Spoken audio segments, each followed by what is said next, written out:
Good evening, sir. Welcome to all. Dr. Venu, Professor Rajendra Prasad, Dr. Manish, Dr. Ashish, Dr. Venkat, Professor Katyar, Dr. Mahesh Goel, Dr. KB Gupta, Vineet.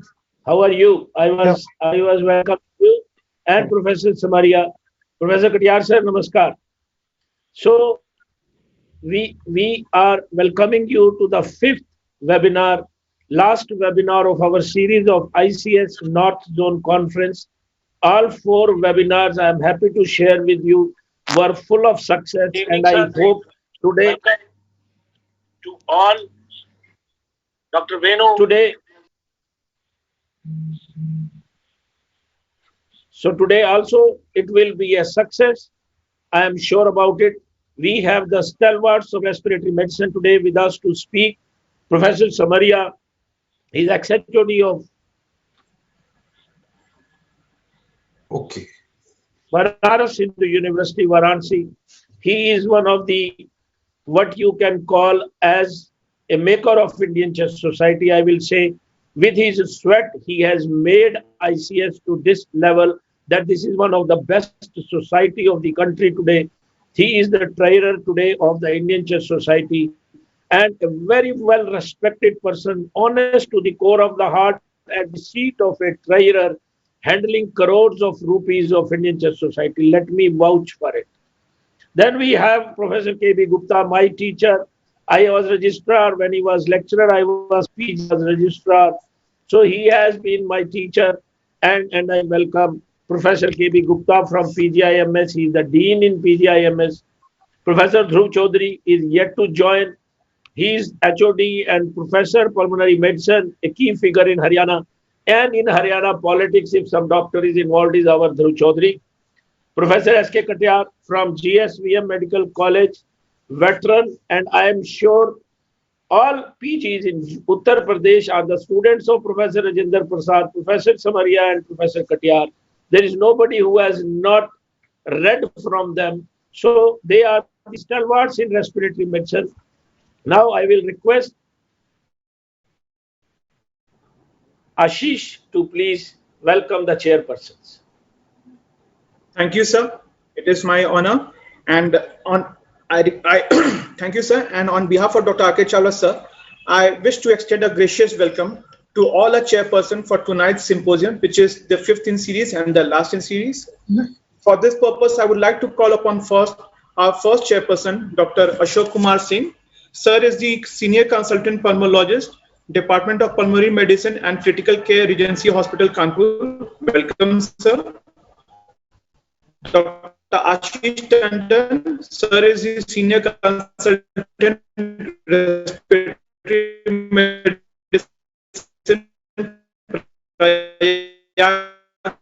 Raj, and director of critical care, Children's Hospital, New Delhi. Welcome, sir. Dr. Mahesh Goel, sir is the director and head of the department respiratory medicine, CKS Hospital, Jaipur. Welcome, sir.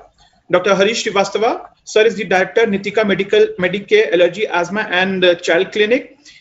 Clinical Assistant Pediatrics, Saroj Medical Institute, and Board Executive, IMA Rohini. Welcome, sir. Dr. Sandeep Katyar, sir is the Senior Consultant Pulmonologist at Apollo Spectra, Kanpur Hospital. Welcome, sir. Dr. Vaibhav Chachra, sir is the Consultant Pulmonary Medicine at the Max Super Speciality Hospital, Dehradun. Welcome, sir. Dr. Utsav Samaria, sir is the consultant pulmonologist, chest clinic, director pulmonary division at Agrim Hospital, Varanasi. Welcome, sir.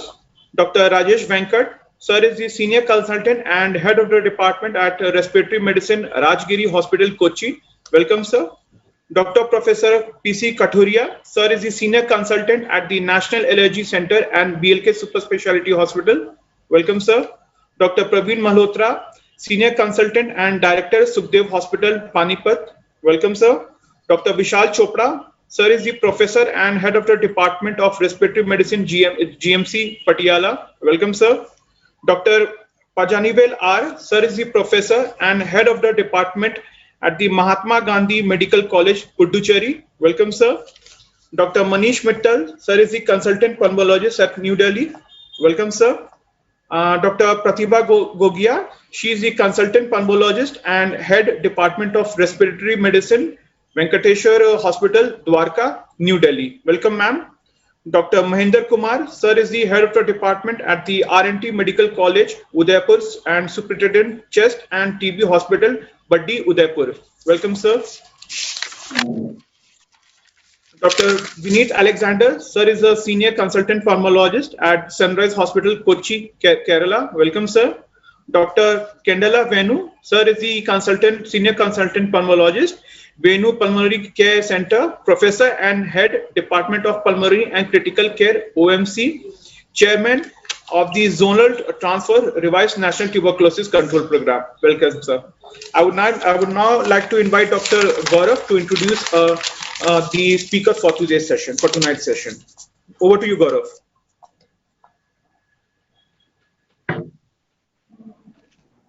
Gaurav, you're not audible. Hello.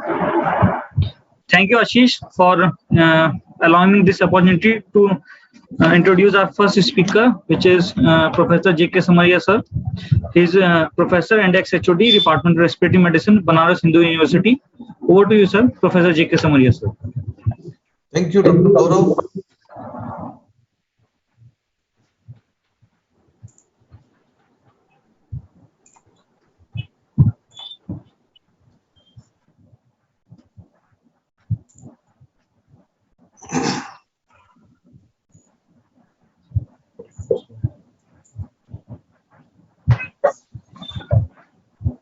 Friends, at the outset, I'm thankful to Dr. Aditya Chawla and Dr. Rakesh Chawla. Both are my close friends, for asking me to hear this evening.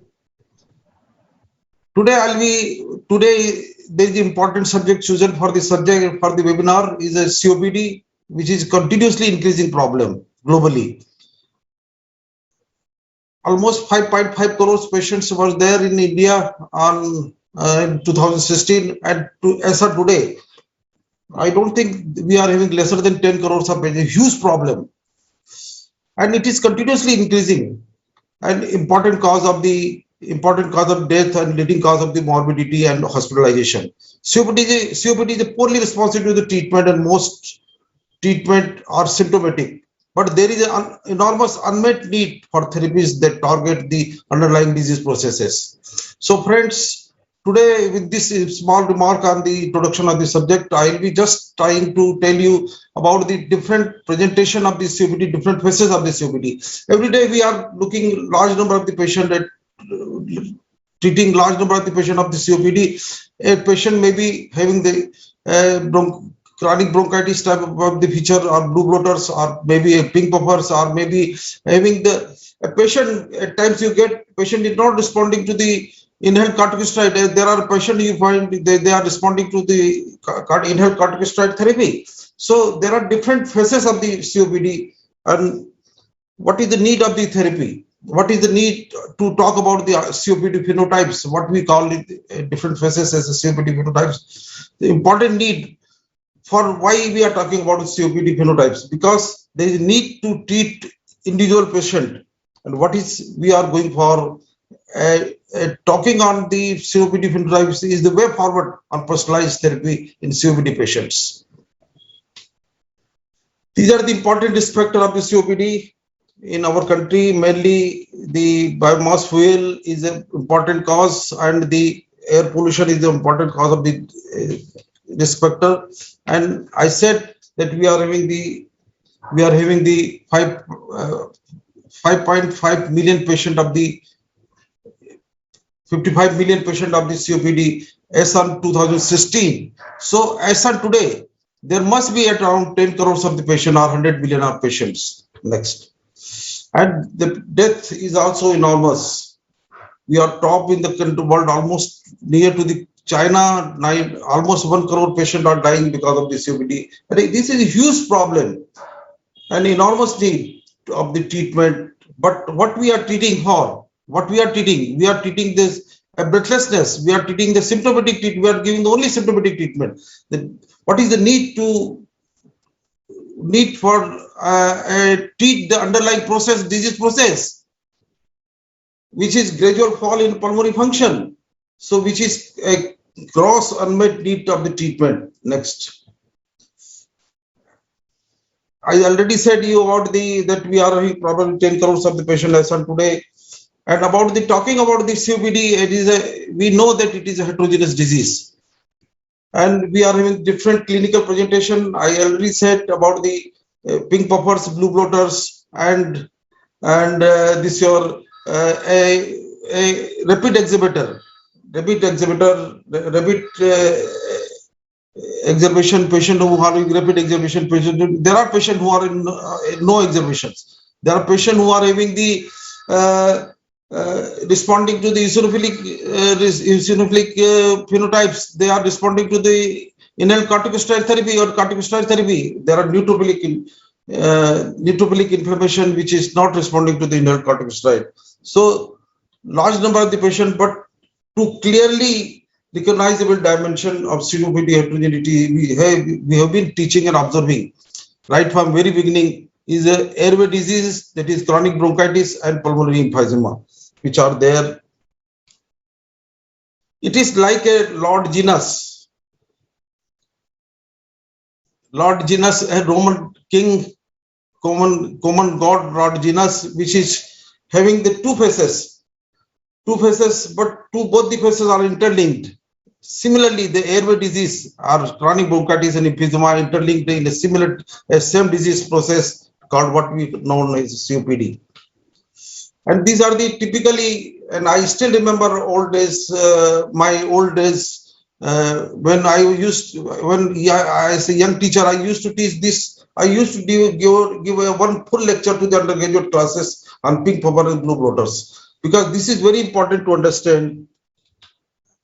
And about the word COPD, from where it has come. The first time the COPD word was utilized and given the 1965 by William Briscoe.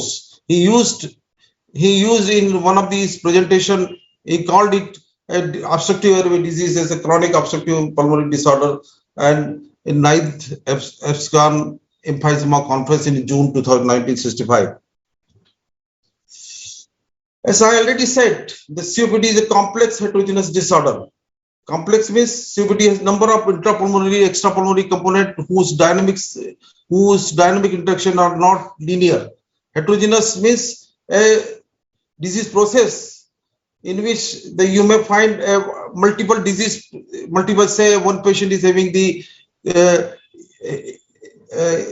pink puffer as well as he is having the eosinophilic inflammation. So there are multiple interlinked diseases are going on in the same patient, what we call heterogeneity, disease heterogeneity. And this is ultimately what is required. Here we lies the realization that personalized assessment and treatment of COPD is required. Individual patient is to be treated. Every patient cannot be treated by the gold guidelines, but what is needed is to be individually treated, every patient.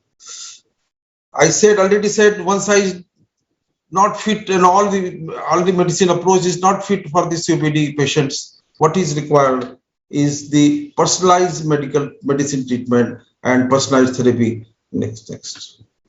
The need for personalized treatment is the COPD patient is there. In past, we just historical understanding of the COPD in past, what we are talking about.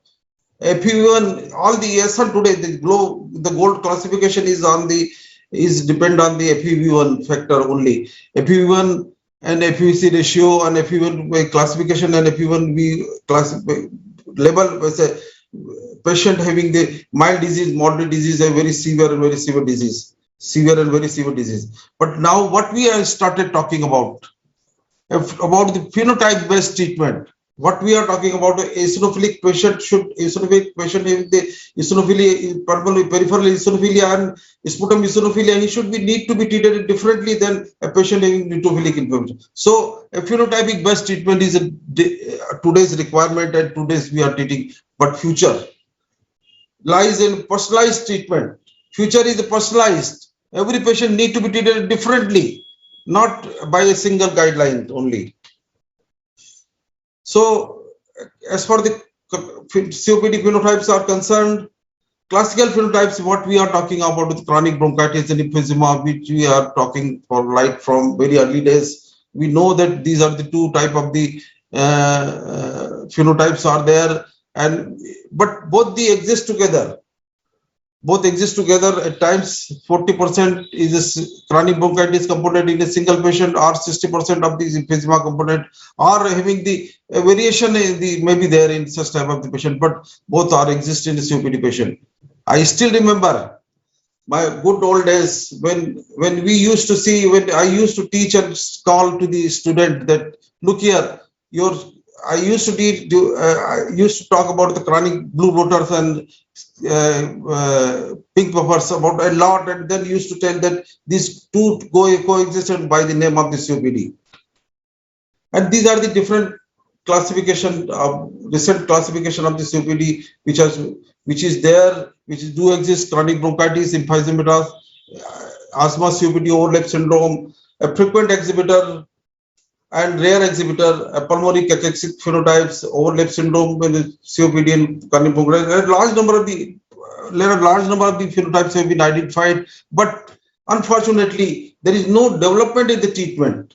What we are treating so far COPD is, as on today we are having all the four drugs, three group of the drugs. One is the beta 2 agonist, two is a anticholinergic drug, three is a inhaled corticosteroid, four is the theophylline group of the drugs. So all the four drugs are there, which are there with us with a pretty long time, and no extra come. Yesterday only I was just listening to Dr. Rakesh Chawla about biologics with the biologics therapy in the asthma treatment. So a newer development have come, phenotype development have come in a asthma in a big way in the form of biologics. But as such, there is no biologics exist. What we are dealing with the four group of the drugs. What we are having, what is the recent development is the once a day therapy, twice a day therapy is there. A combination of the treatment, different combination of the different new drugs. But as such, no new class of the drug have come so far. And what we are treating is a symptomatic treatment only. No treatment is for the disease process. COPD is a heterogeneous disease. As we see in picture A, you just see a COPD heterogeneity is there represented by different colors. Say a patient is having the blue bloaters, patient is having the pink puffer, or patient is having eosinophilic inflammation, patient is rapid exhibitor or rare exhibitor. But what phenotypes does, what that is in phenotypes in picture B, you just see a big group, a clinical grouping of the patient. But what is exists in clinical practice, that a patient having the blue bloaters, having a patient is blue bloaters is not having the blue bloater characteristic only, he is having the rapid exhibitor as well. He is having the comorbidities in the form of ischemic heart disease or many other diseases, which are another phenotypes of the COPD. So a real life patient of COPD not only heterogeneous but also a complex, indicating a different clinical characteristic can occur in varying proportion in any given patient. So friends, another 15 minutes I will be talking about the asthma COPD overlap syndrome. I'll be just touching upon the non-smoker COPD. I'll be just touching about the inflammatory phenotypes, tuberculosis associated COPD phenotypes, and systemic comorbidities phenotype. And in short, I'll be touching about the COPD OSA syndrome. So another phase is the COPD asthma overlap syndrome. In fact, this is a typical phenotype of the COPD, phenotype of the asthma, but we covered in a COPD as well. And this diagram we are looking at for almost many years now, Venn diagram, and this is a picture which there are group of the patient who are having characteristic of the chronic bronchitis, emphysema, and asthma. What we used to call, now it is SCO, asthma, COPD, overlap syndrome. And this is what is the criteria for making the diagnosis of the overlap syndrome. SCO is the Persistent airflow limitation, major criteria are persistent airflow limitation, post bronchodilator FEV1 FEC is 0.7% in an individual having 40 year age and or older. At least 10 pack years history, patient should have another criteria, on major criteria, patient should have 10 pack years history of tobacco smoking or equivalent indoor or outdoor air pollution exposure. Our patient should have documented history of asthma before 40 years of age, or a bronchodilator reversibility should be more than 400 ml. These are the three major criteria should be present in all the patient to level as overlap syndrome. Next. And these are the different characteristics. I will not go details of the characteristic of the COPD, and only talk about the post bronchodilator FEV1 FEC ratios is 0.7% spirometry, and it is indicated, it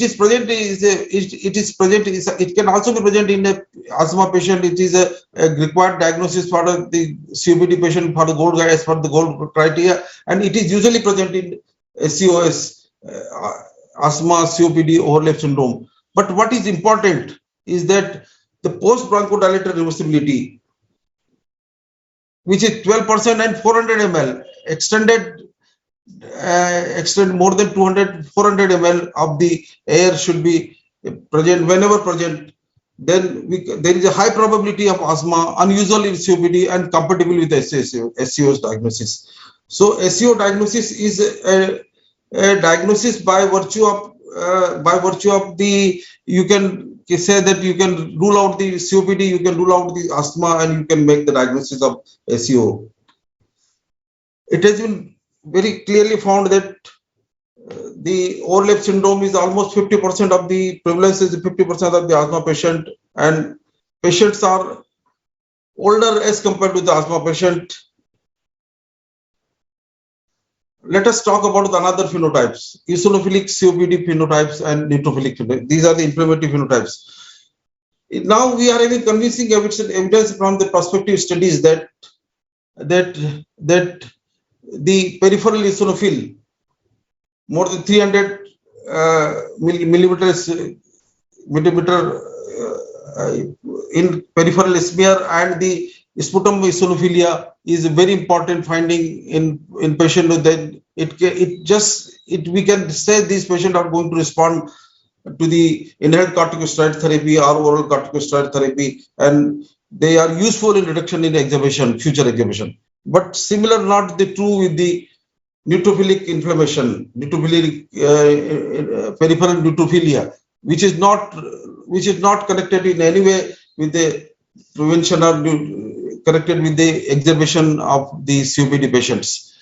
But sputum neutrophil is a characteristic of the COPD patient, which tells us that patient is not going to respond to the corticosteroid therapy even at high doses. So such type, at least we can, with neutrophilic inflammation, at least we can know that patient is not going to respond to the corticosteroid therapy or even in high doses or oral corticosteroid, inhaled corticosteroid therapy. They are going to probably the roflumilast and the long-acting azithromycin is the only therapy which long-term use of the azithromycin is the only therapy by which we can reduce the chances of exacerbation in such type of the patient. So there is a gross difference between neutrophilic inflammation and the eosinophilic inflammation in COPD phenotypes. One eosinophilic inflammation tells us that the patient is going to respond to the inhaled corticosteroid, and neutrophilic inflammation tells us that patient is not going to respond to the inhaled corticosteroid or oral corticosteroid. So we can plan the therapy. If we are having finding beforehand, then we can always plan, and personalized therapy can be done in such type of the patient. Next. Another phase of the COPD. Non-smoking COPD is another very important phenotype. And now it is known that previously we used to consider that smoking was the only risk factor, but now we know that non-smoking is also important, and it is one of the leading causes of the COPD in our country, at least. And the Pune, Dr. Sandeep Salvi has identified that almost 70% patient of cause of the COPD and risk factor of the COPD is the non-smoking factors, not the smoking factor.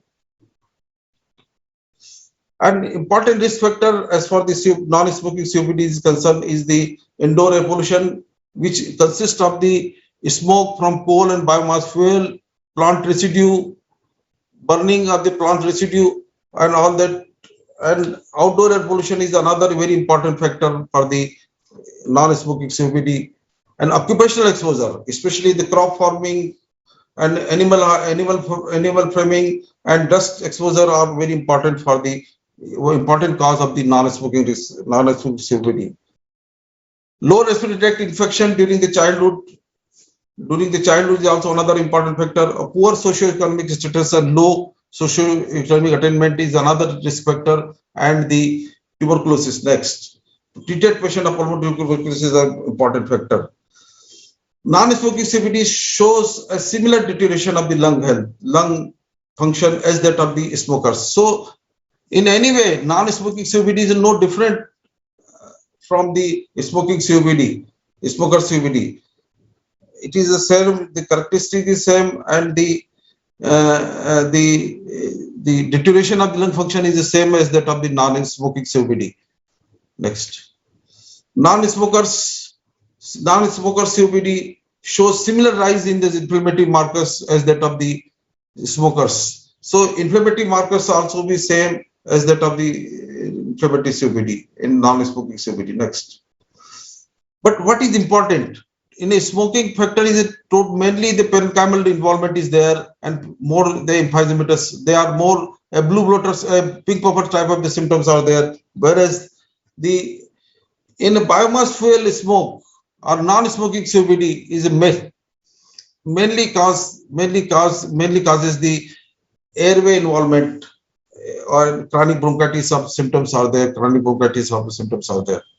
So, friends, it is not difficult to differentiate between these two diseases. In a nutshell, I can say that in a smoking COPD, mainly more predominance is there. Older age group is there in a smoking COPD, whereas the younger age group is there.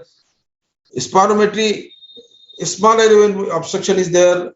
Small airway obstruction is more there because it is mainly bronchitis type of the symptoms are there in a non-smoking COPD. DLCO is more decreased in a smoking COPD than less decreased in the smoking COPD. Sputum polymorphonuclear cells are more in a smoking COPD, but whereas they are sputum polymorphonuclear cells are less in smoking COPD, non-smoking COPD, and sputum eosinophil count is more in a non-smoking COPD, whereas it is more in a sputum smoking COPD. It is less in a smoking COPD.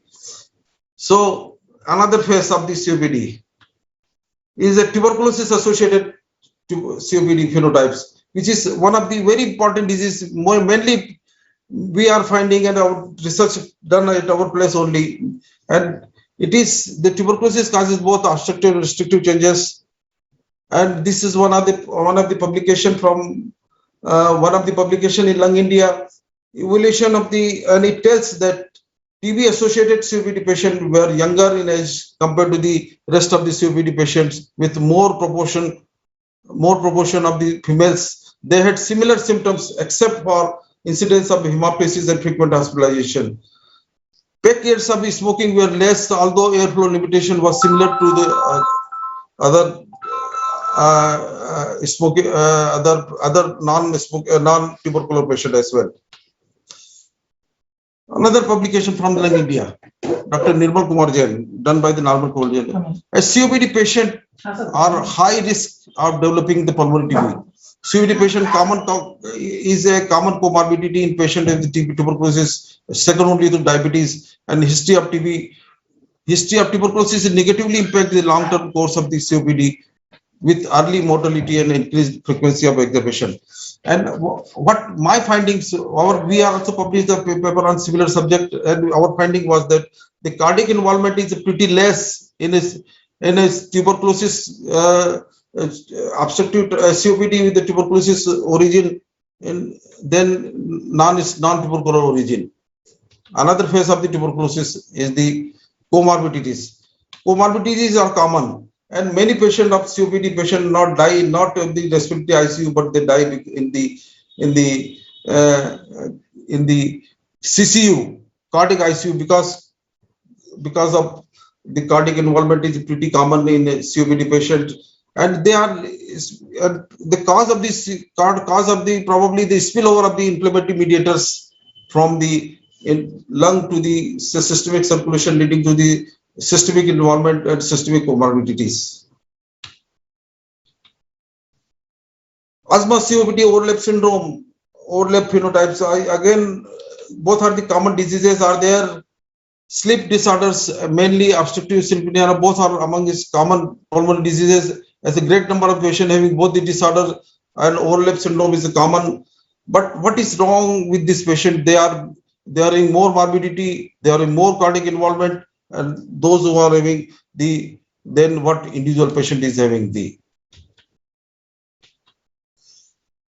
But there are COPD patient who are there are features of the COPD patient which protective of the obstructive sleep apnea is low BMI, lung hyperinflated, having the lesser chances of the development of the obstructive sleep apnea, whereas the cigarette smoking and skeletal muscle weakness and corticosteroid therapy especially promoting the more chances of developing the obstructive sleep apnea along with the COPD patient.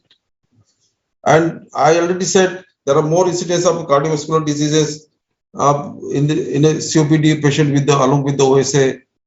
Next. Now, I already said that our aim is to approach the personalized therapy. The basic aim is to talking about the phenotypes is how we can go to the COPD therapy. How can we approach to the patients of the patient to the personalized therapy? Although the concept of the clinical phenotypes are useful for in order to understand the heterogeneity of the disease, but it has limited use in clinical practice because we don't have any newer drugs with us. A clinical practice deals with the individual patient and personalized medicine.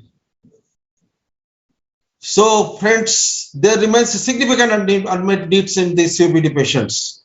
COPD, even between the exacerbation patient are considered relatively stable, symptoms are still prevalent and problematic. So, what is required is a personalized therapy, and what is required is a treatment of the cause of the COPD. Current symptomatic treatment approach of the COPD based on the limitation of the as a modified malfunction ignores complexity and heterogeneity of the COPD. All future research in the COPD should be personalized treatment, personalized therapy. So, take home message. Several clinical phenotypes COPD have been described so far, and these have effective and precise therapy, but there is a lack of effective and precise therapy. Inflammatory phenotypes COPD have recently been recognized as eosinophilic patients and have better clinical response to the inhaled corticosteroid, and blood eosinophilia now important biomarkers for the direct therapy in the form of inhaled corticosteroid and corticosteroid therapy. Neutrophilic inflammation, as on today, is not very useful, but at least whenever present, we are not going to use the patient is not going to respond to the inhaled corticosteroid or oral corticosteroid therapy, and what we can use is the rofeloblast as a treatment just to prevent the exacerbation, and the long-term use of the azithromycin is also helpful. Our better understanding of the molecular mechanism of the COPD may ideally new endotypes and future which can be recognized as specific biomarker by which we can more precisely and purposeful therapy. Friends, ultimately my aim is to tell that we don't have treatment of the disease. What we are treating is symptoms in COPD. So future research should be directed toward the finding the cause of the disease. So how can we prevent the continuous and gradual decrease in pulmonary function in COPD patients? Thank you very much. Thank you, Thank you, sir, for enlightening us. Moving on, Thank you, sir. You are absolutely correct. You made very difficult topic very simple, and guidelines are to guide us and COPD, you need a personalized therapy. Absolutely, we agree with this statement, and we will take question answers after the speaker's lecture will finish. Gaurav, please. Thank you, sir. Thank you, J.K. Samaria, sir, for enlightening us. Now, moving on, we head to our next talk by Professor K.B. Gupta, sir. He is Professor and HOD, Department of TB Chest and Respiratory Medicine, PGI Rohtak. He will be speaking on the topic Gold 2021 Key Changes. Professor K.B. Gupta, sir.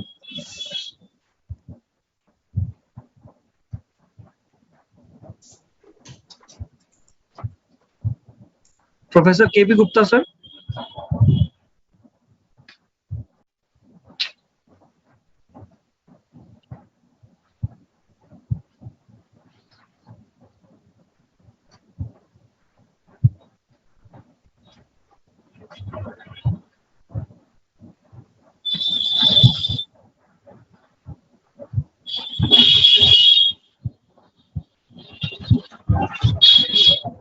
Sir full screen पे click कर दो इधर left side में corner में sir.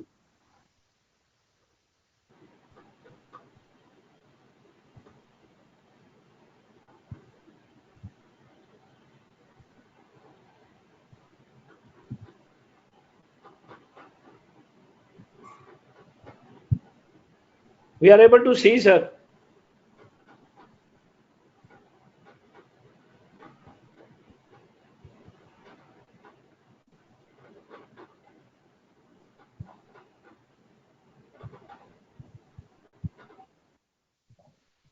Yes, please.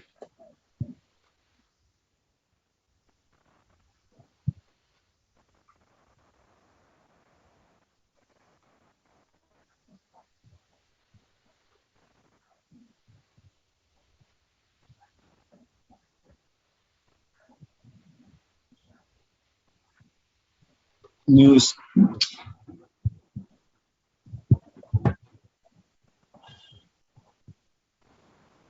Okay.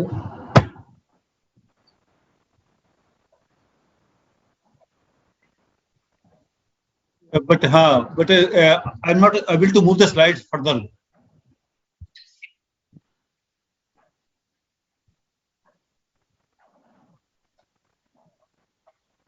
Then that's yes. Thank you. So first of all, my sincere thanks to Chawla and team, and also my thanks and respect to my seniors and teachers. Really, it is a good opportunity to deliver a talk with my seniors, Professor S.K. Katyar, who is my teacher and teacher of the teacher of many of the persons, Professor Dhyo Chaudhary, who is my colleague and junior person, friends of mine by same institute, and Dr. J.K. Samaria, my senior, and Dr. I just forget the name. So my talk is on the Gold 21 and recent key changes and additions. Now, friends, COPD globally prevalence is 11 to 12%, and it is day by day increasing in developing countries. Death about 3 million per year, and it is expected at 5.4 million by 2016. The disease is still under recognized and underdiagnosed, and the third leading cause of death in the USA. Social and economic burdens, it is the fifth leading cause of the daily loss. Now, Gold Guidelines 21, the team is there to prepare these guidelines. Gold Board of Directors, Gold Scientific Committee, Gold Assembly consisting of the Gold national leaders from around the world, having an interest in promoting the goal of the gold in their countries and meet regularly to share information. And 3 of our experts from our country is also part of the Gold Assembly.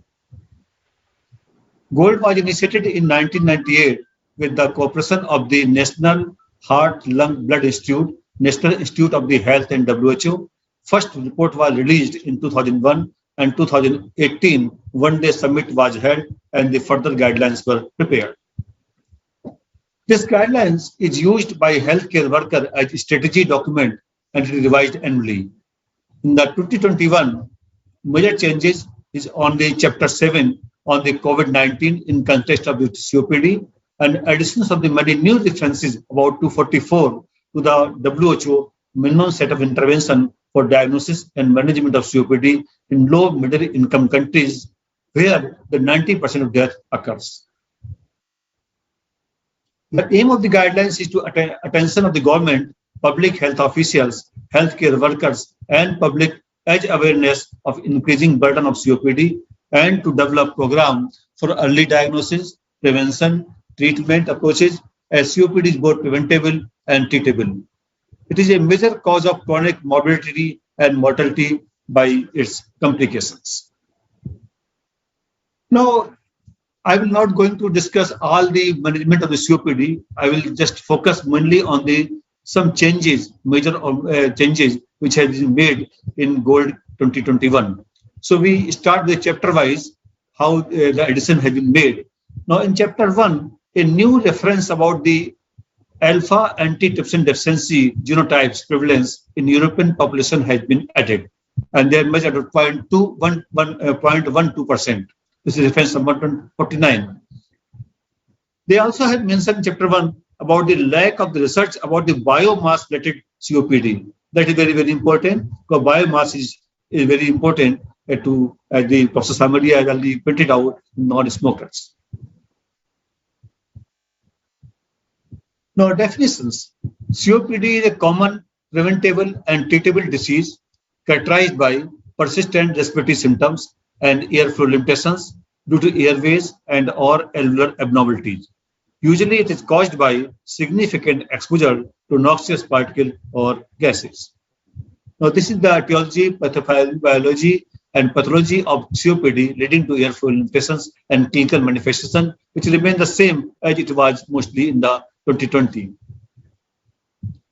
Regarding pathogenesis, there is an oxidative stress, protease and anti-protease imbalance, inflammatory cells, inflammatory mediators, peribronchial and interstitial fibrosis, and something with the airway hyperresponsiveness. They all causes the airflow limitations and air trapping, gas exchange abnormality, mucus hypersecretion, pulmonary hypertension, exacerbations, and systemic inflammations. Now in chapter 2, regarding diagnosis and initial assessment, very important is that WHO has set a minimum set of intervention for diagnosis of COPD in primary care. This is reference number 2 on the page 35 of the chapter 2. Now this is the WHO defined a minimum set of the intervention for management of the stable COPD in the primary care. And in the assessment severity, they made advised if biometric facilities is not available, then you can use the PAFR, and if possible.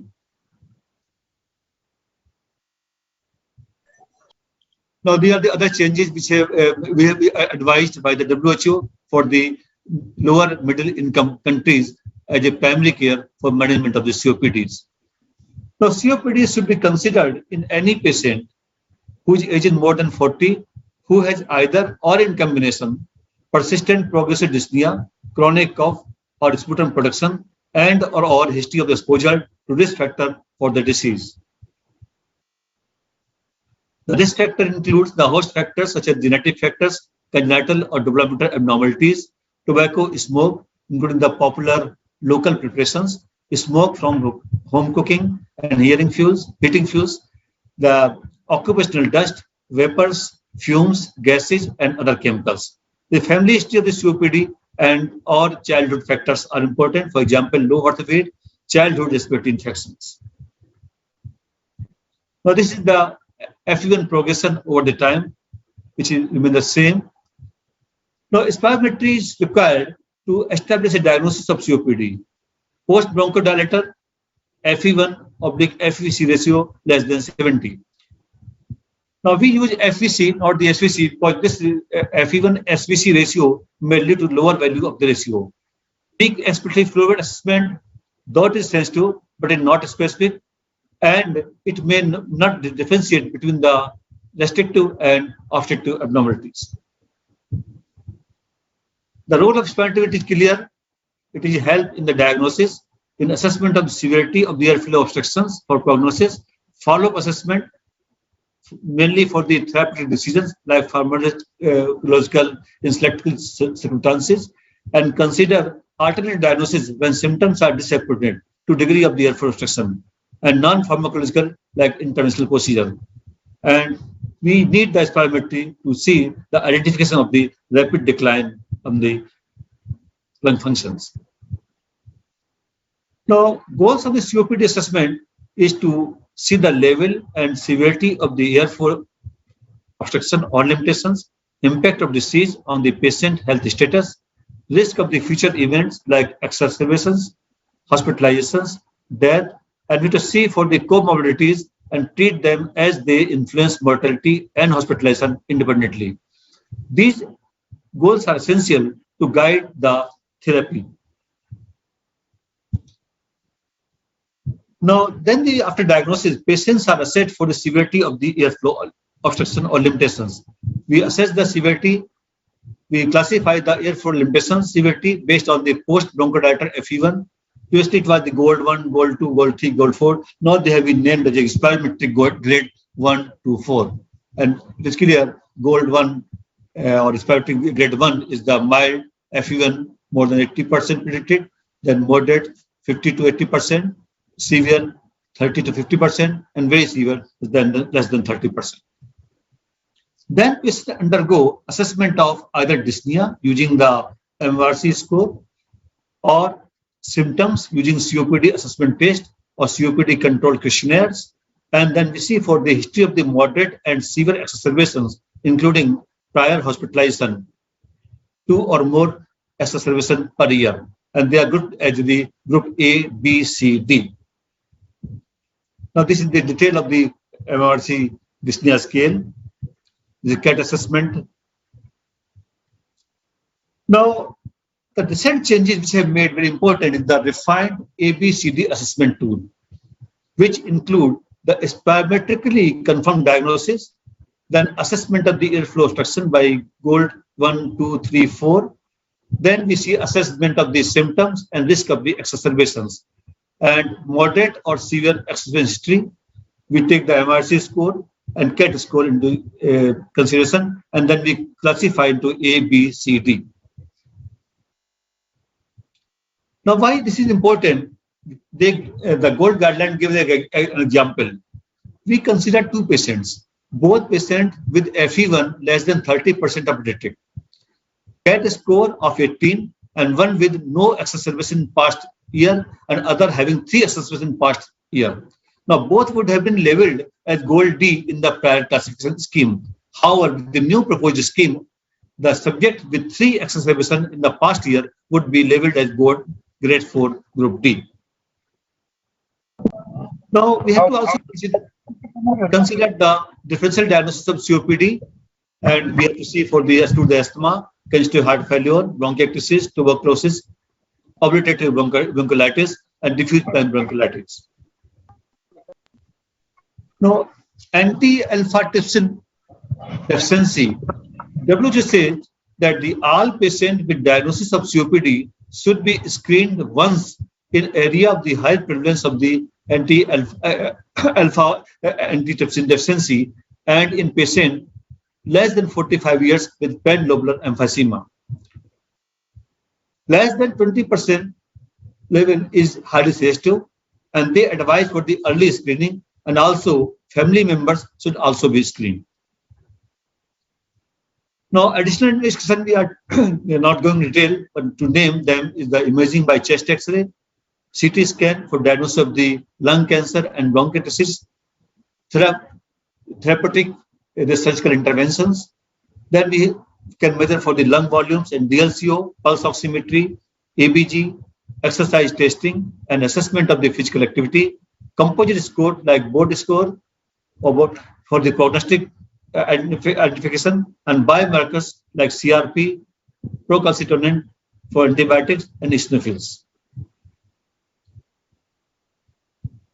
Now, in the chapter 3, which include the evidence supporting the prevention and maintenance therapy, they said smoking cessation is very important. I am not going to detail. My teacher, Professor Katyal, will be taking this smoking cessation. The NRT Regarding the newer addition references, the effectiveness and safety of the e-cigarette as a smoking cessation aid is uncertain at present.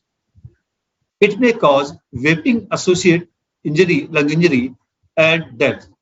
Other chemicals and flavoring agents, vitamin E acetate, may be the possible reason. This is a new reference they have added in the 21. And of course, pharmacological treatment remains the same: penicillin, Viprion, nortriptyline, clonidine, etc. Now they have added for the vaccination policy an addition of the information about CDC recommendations for Tdap, that is the vaccination for the tetanus, diphtheria, and pertussis, to protect against pertussis, tetanus, diphtheria in those adults with COPD who are not vaccinated in the adolescent. And this is the vaccination policy for stable COPD, and they have added the Tdap CDC recommendation vaccination for the adults. Now, in the management of COPD, we start from the stable COPD. The management strategy is based on the assessment, reduction of symptoms, and future risk of exacerbations as treatment goal. Of course, quitting of the smoking is very important, and pharmaceutical and non-pharmaceutical intervention is also required. Treatment is individualized and guided by clinical status. Now, what they have recommended in the management, rescue short-acting bronchodilators should be prescribed to all patients for immediate symptom relief. And this is the initial pharmacological management. So it remains the same as it was in the previous this guidelines. In this, the group A, we start with the bronchodilator treatment, can be either short-acting or long-acting bronchodilator. This will be continued if benefit is documented. Now for group B, we start with the long-acting bronchodilator. Of course, two bronchodilator may be considered if there is a severe breathlessness, and we have to see for the comorbidity. If found, they have to assess and treat it accordingly. In the group C, we use the single long-acting bronchodilator, and preference is given for the LAMA, as it is found LAMA was superior to the LABA. And group D, LAMA, as it has effect on both breathlessness and exacerbation, but for patient with the more severe symptom, order of magnitude of the CAT more than 20, especially driven by greater dyspnea and exercise limitations, LABA and LAMA may be chosen as initial treatment. Now, initial therapy with LABA and ICS may be first choice in patient with a blood eosinophil count more than 300 or in patient with the history of the asthma. Because ICS may cause the side effect such as pneumonia, and it should be kept in mind. Now, in the new references regarding the methylxanthine, which is non-selective phosphodiesterase inhibitor, controversy yet remains. Of course, it has just a small bronchodilator effect in stable COPD, evidence A level, and that is associated with the modest symptomatic benefit, evidence B. They have significant interaction with the commonly used medications like erythromycin, not the azithromycin, ciprofloxacin, not the ofloxacin, allopurinol, cimetidine, not the ranitidine, serotonin uptake inhibitors, and genylitones. So, not recommended unless other long-term treatment like bronchodilator are unavailable or unaffordable. And WHO recommended in the primary care setting the use of methylxanthine in stable COPD in low middle income countries. Now, combination or dual therapy, the two references in this regard is added in the guideline 21 by the Maltese et al. 2019. They say combination LABA and LAMA improved the quality of life as compared to placebo or monotherapy in greater baseline symptom burden. They also improve lung function and symptoms in symptomatic with low exacerbations and not receiving the inhaled corticosteroids. And they are the various anti-inflammatory agents, which is like the inhaled corticosteroids, oral glucocorticoid, phosphodiesterase 4 inhibitors, antibiotics, mucoregulations, antioxidant agent, other anti-inflammatory agents. I will take what changes have been made.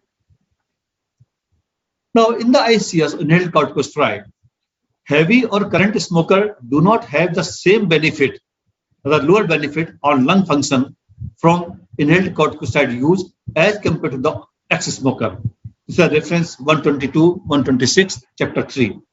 Many studies have investigated relationship between inhaled corticosteroid treatment and risk of lung cancer with conflicting results. And this is reference 131, chapter 3. Long-term monotherapy with inhaled corticosteroid is not recommended. These are the factors we have to consider when we are starting with the inhaled corticosteroid treatment. What is the strongest support to start, what is the considered use, and what is the against the use. And against the use, repeated pneumonia events, blood eosinophil less than 100, and history of the mycobacterial infections. Now, regarding triple therapy, the newer recommendation has been made for the LAMA, LABA, and ICS combinations, and based on the two trials, very important randomized controlled trial, IMPACT trial and ETHOS trial. And they provide the new evidence on significant lower mortality with fixed inhaled triple combinations, where high dose of the ICS as compared to the dual therapy, but no difference versus LABA and ICS combination. Reference 179, 180, chapter 3. Definitely, they have shown the advantage of the triple therapy. Oral corticosteroids, they play a role in acute management of the exacerbations, but they have no role in the chronic daily treatment due to high rate of the side effects, blood myopathy, and the complication. So long oral corticosteroid is not recommended in stable situations. Now, PDE4 inhibitor, roflumilast, now they reduce the inflammation by inhibiting the breakdown of the intracellular cyclic AMP. They are used once daily. They are the part of the add-on therapy to the bronchodilators and inhaled corticosteroids, and can be considered in severe to very severe airflow obstruction and in the exacerbation and chronic bronchitis. Limited the frequent side effects limits its use, like nausea, diarrhea, weight loss, poor appetite, abdominal pain, sleep disturbances, headache, and depression. Regarding antibiotic, prophylactic continuous use, no effect, not recommended very much. In patients of the high risk exacerbations, 1 year use may benefit, like azithromycin 250 per day or 500 milligram thrice per week, or azithromycin 200 BD. Now, moxifloxacin, somewhere in the studies, 400 milligram per day to 5 days as first therapy have not shown any beneficial effect. Regarding mucolytics and antioxidants, non-ICS treatment, if patient is on non-ICS treatment, then the carbocysteine and NAC may reduce the exacerbations and improve the health status. But if patient is on the ICS treatment, aldosterone may have significant effect on the mild exacerbation events. However, current available data cannot identify the target population to whom it should be used. Regarding immunoregulators, it may decrease the exacerbations and severity. Of course, more studies are required. The studies are very limited to recommend. Mepolizumab, benralizumab, in some studies, they have shown 20% reduction in exacerbation, no effect on the FE1 or the quality of life or eosinophil count. However, further analysis of the large studies shows that mepolizumab may affect eosinophil count in oral corticosteroid-treated exacerbations. This is a highly selected subgroup and yet to be identified who are the beneficiaries. Netopromil and leukotriene modifier has not been studied so far, and there is no role or no benefit of the anti-TNF alpha, that is infliximab. Regarding the beta-1 receptor blockers, metoprolol in patient not having the serious indications, no evidence to use. This is the reference 213, chapter 3.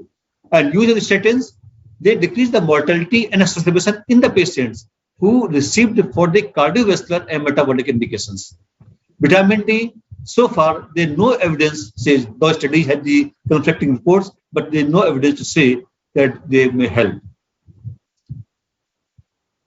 Now, Alpha antitrypsin augmentation therapy may slow down the rapid progression of the emphysema despite optimal therapy and smoking cessation to preserve lung functions and structure. However, high cost and non-availability limits its use. Antitussive, no evidence for any beneficial effect. Vasodilator do not improve the outcome and may worsen the oxygenation. The long-term oxygen therapy improve the survival in chronic severe resting hypoxia, not given routinely in stable COPD with resting oxygen cessation exercise and in moderate desaturation. Pulmonary hypertension. Drugs approved for the primary pulmonary hypertension are not recommended for patients of the pulmonary hypertension secondary to COPD. Regarding opioids, low-dose, long-acting oral or parenteral opioids may be considered for treating dyspnea in severe COPD. Physical activity. They should be encouraged. And we can think of the technologically based interventions, maybe internet-based interventions also. Of course, no benefit in the acute care use or survival, but they have shown the reduced risk for the acute exacerbation over 12 to 15 months of the follow-up. Inhaled delivery, we all observed the significant relationship between the poor inhaled use and symptom control. So what they recommend that proper education, the teach-back approach, improves the inhaler technique in many patients. In some patients, change in devices is also made. And what they recommend nearly in the 21, that the pharmacist-led interventions and lay health coaching can improve the compliance rate. Regarding pulmonary rehabilitation, I think this is topic to be covered by next speaker. The most cost-effective treatment strategies in the COPD management, it improves the dyspnea, health status, exercise tolerance, and reduce the hospitalization.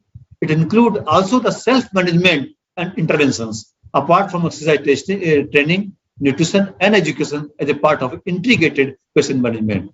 Now, a new reference has been added that exercise-induced oxygen desaturation during pulmonary rehabilitation, especially in severe COPD patients who are on the long-term oxygen therapy. In these patients, high-flow nasal therapy, 20-30 liters per minute, may reduce the respiratory muscle load, respiratory rate, while increasing the respiratory time. Though no difference in the health status, endurance time, and primary outcome, but they improve the 6-minute walk test. This is the new reference 257 and 258 in chapter 3 added. In the COVID-19 pandemic, we have to modify the operation of the pulmonary rehabilitation program to maintain the physical distancing. And here, what they recommend, the home-based program with remote supervision, and it may facilitate earlier access post-discharge and make the cost-effective. Now, WHO has also recommended its rehabilitation 2030, a call for action. It is accessible and affordable rehabilitation as an essential component of all health services. It is crucial to achieve the SDG 3, the good health and well-being.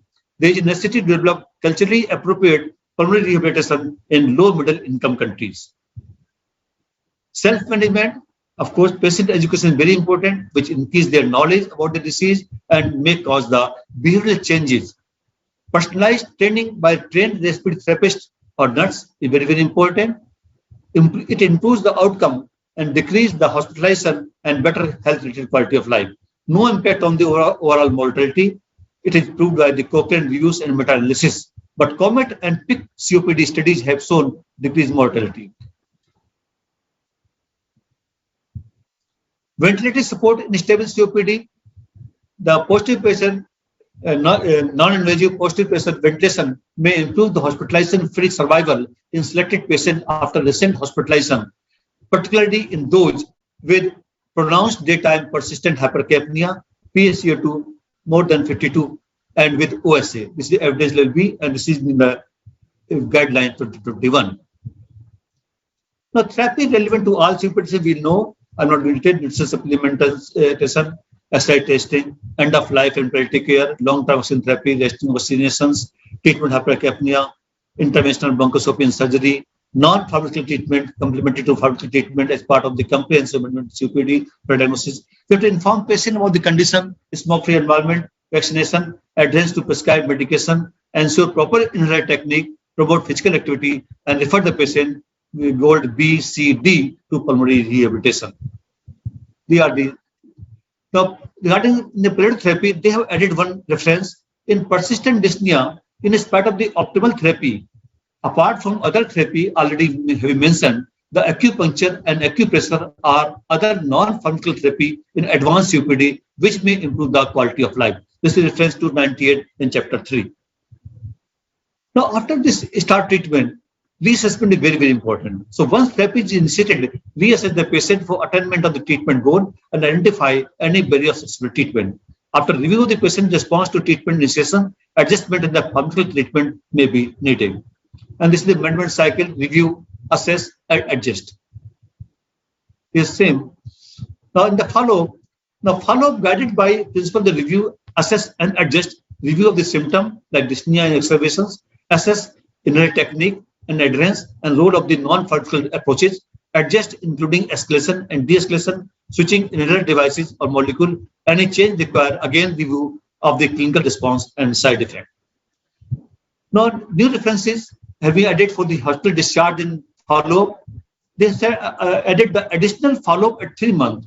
In addition to clinical symptom review, spirometry, board, it is required to do oximetry and APG for deciding the need for the long-term oxygen therapy in prolonged follow-up.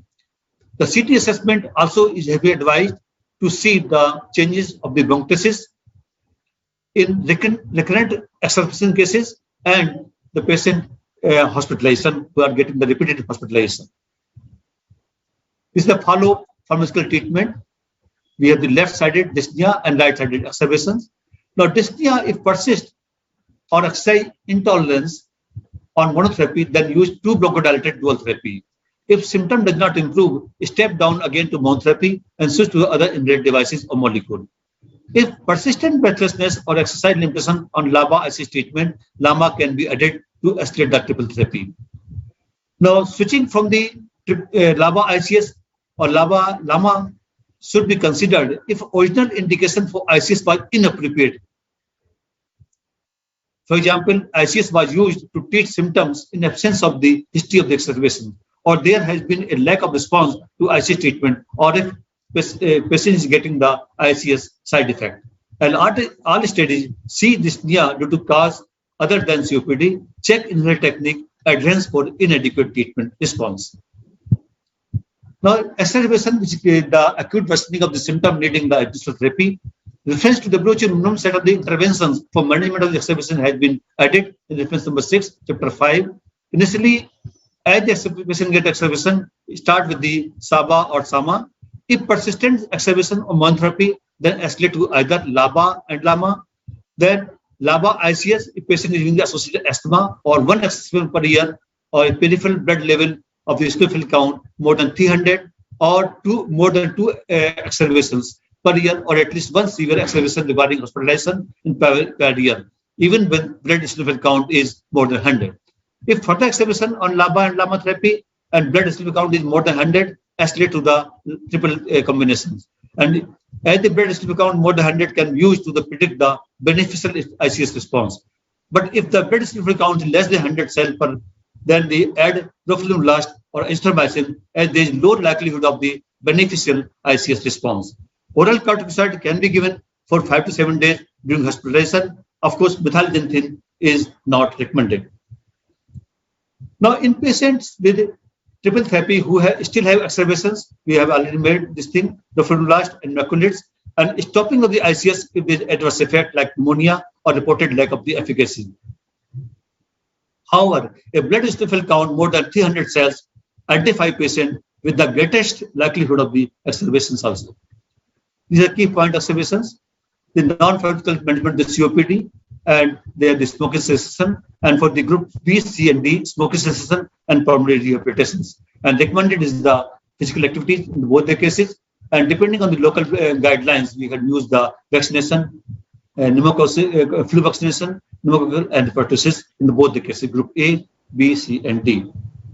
Now, differential diagnosis is very important to exclude whether it is COPD exacerbation or the other thing causing the exacerbation like pneumonia, pneumothorax, pleural effusion, pulmonary embolism, pulmonary edema due to cardiac conditions, and cardiac arrhythmias. Now, comorbidity have a significant effect on the disease course, but it should not alter the COPD treatment, and comorbidity should be treated as per usual, like cardiovascular disease, lung cancer, osteoporosis, GER. Ensure simplicity of treatment and minimize the monotherapy. ACO Gold 21 no longer refer to asthma, COPD, or LAP.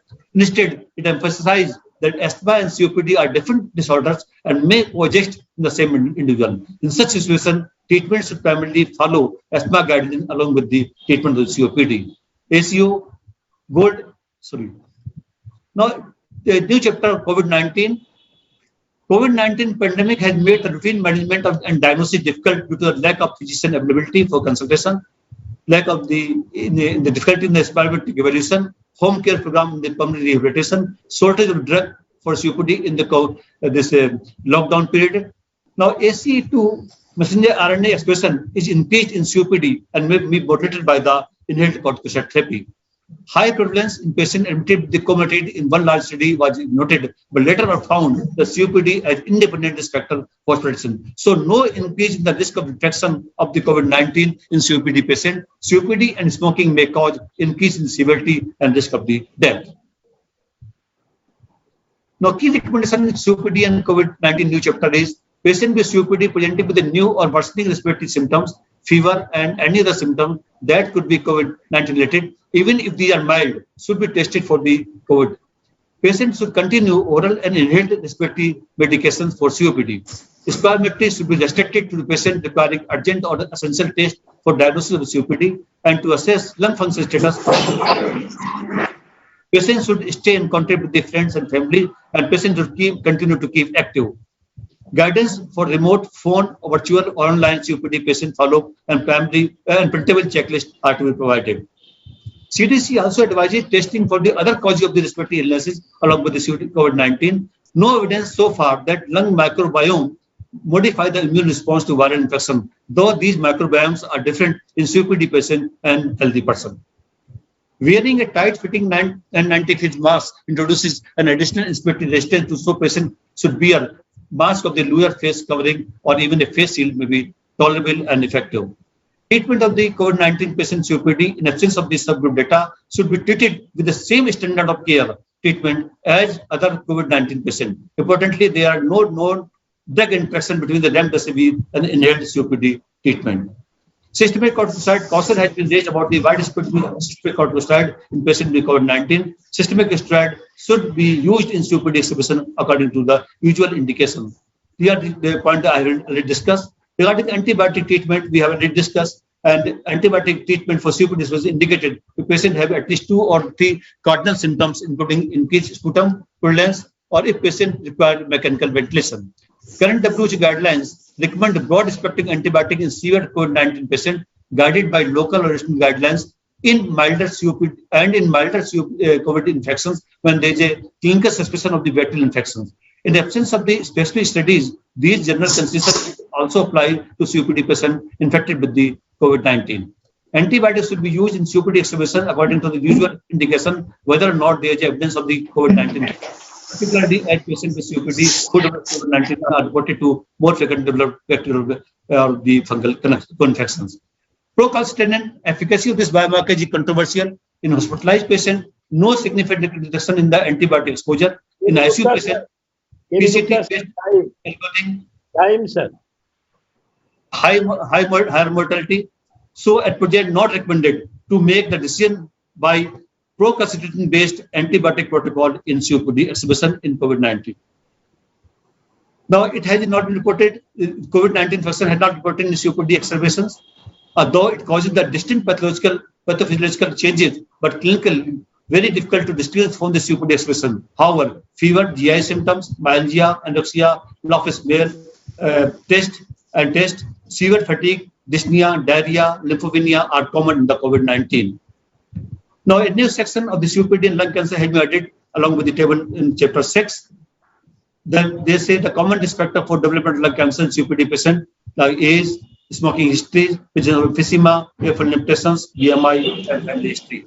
Several epidemiological and emergency studies confirm stroke association. Apart from smoking, other contributors are genetic susceptibility, epigenetic changes in the DNA methylation, local pulmonary chronic inflammation, abnormal lung repair mechanism. Not the severity of the airflow restriction by the spasmodic evolution, but severity of the emphysema by CT diagnosis and lung cancer association is strong. So smoking cessation as a part of CT scan screening program could be of the very much use. ISD, the new recommendation says that during and for at least 90 days after acute COPD expression, there is an increased risk of the serious events like death, MI, strokes, and angina and TIA in high risk group of the ISD. Hospitalization for acute COPD expression has been associated with 90 days mortality of the acute MI, ischemia, stroke, and intracranial hemorrhage. Advice for the cardiac troponin level abnormal may cause short-term 30 days and long-term mortality. Treatment of ISD should be as per guidelines, irrespective of the presence of the COPD. And last slide, a new section has been added regarding cognitive impairment. The prevalence 32%, up to 56% with the neuropsychological test. It occurs middle of life. Associated dementia occurs in the entire range of this severity, may lead to frequent and prolonged hospitalization and may lead to the inhaler incompetency. So, friends, reference to the WHO minimum set of the interventions for diagnosis and management of COPD have been added. It also highlights that there remains much to be done to improve the outcome in the lower middle income countries, as limited data about the epidemiological and clinical features of COPD in these countries.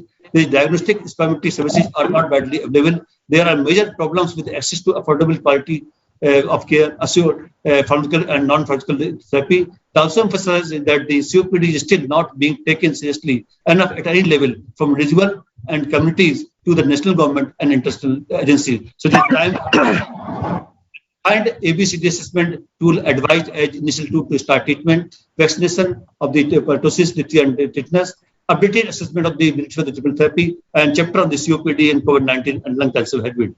Thank you very much for presenting, and sorry for the overtime, and thank you very much. Thank you, sir, for enlightening us through the three key changes in the Gold COPD 2021.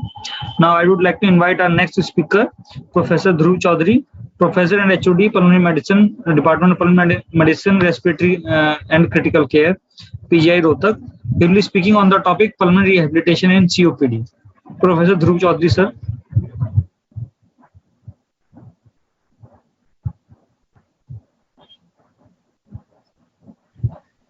Good evening. I will just share my screen.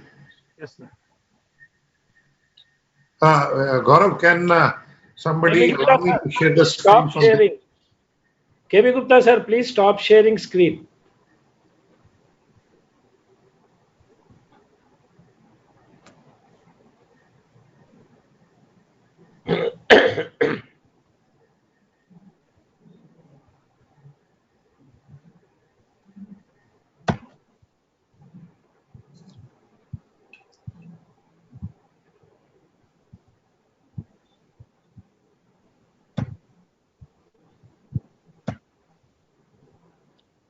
Yeah, just doing it, sharing it now. No, absolutely not. I'm just going to do it now.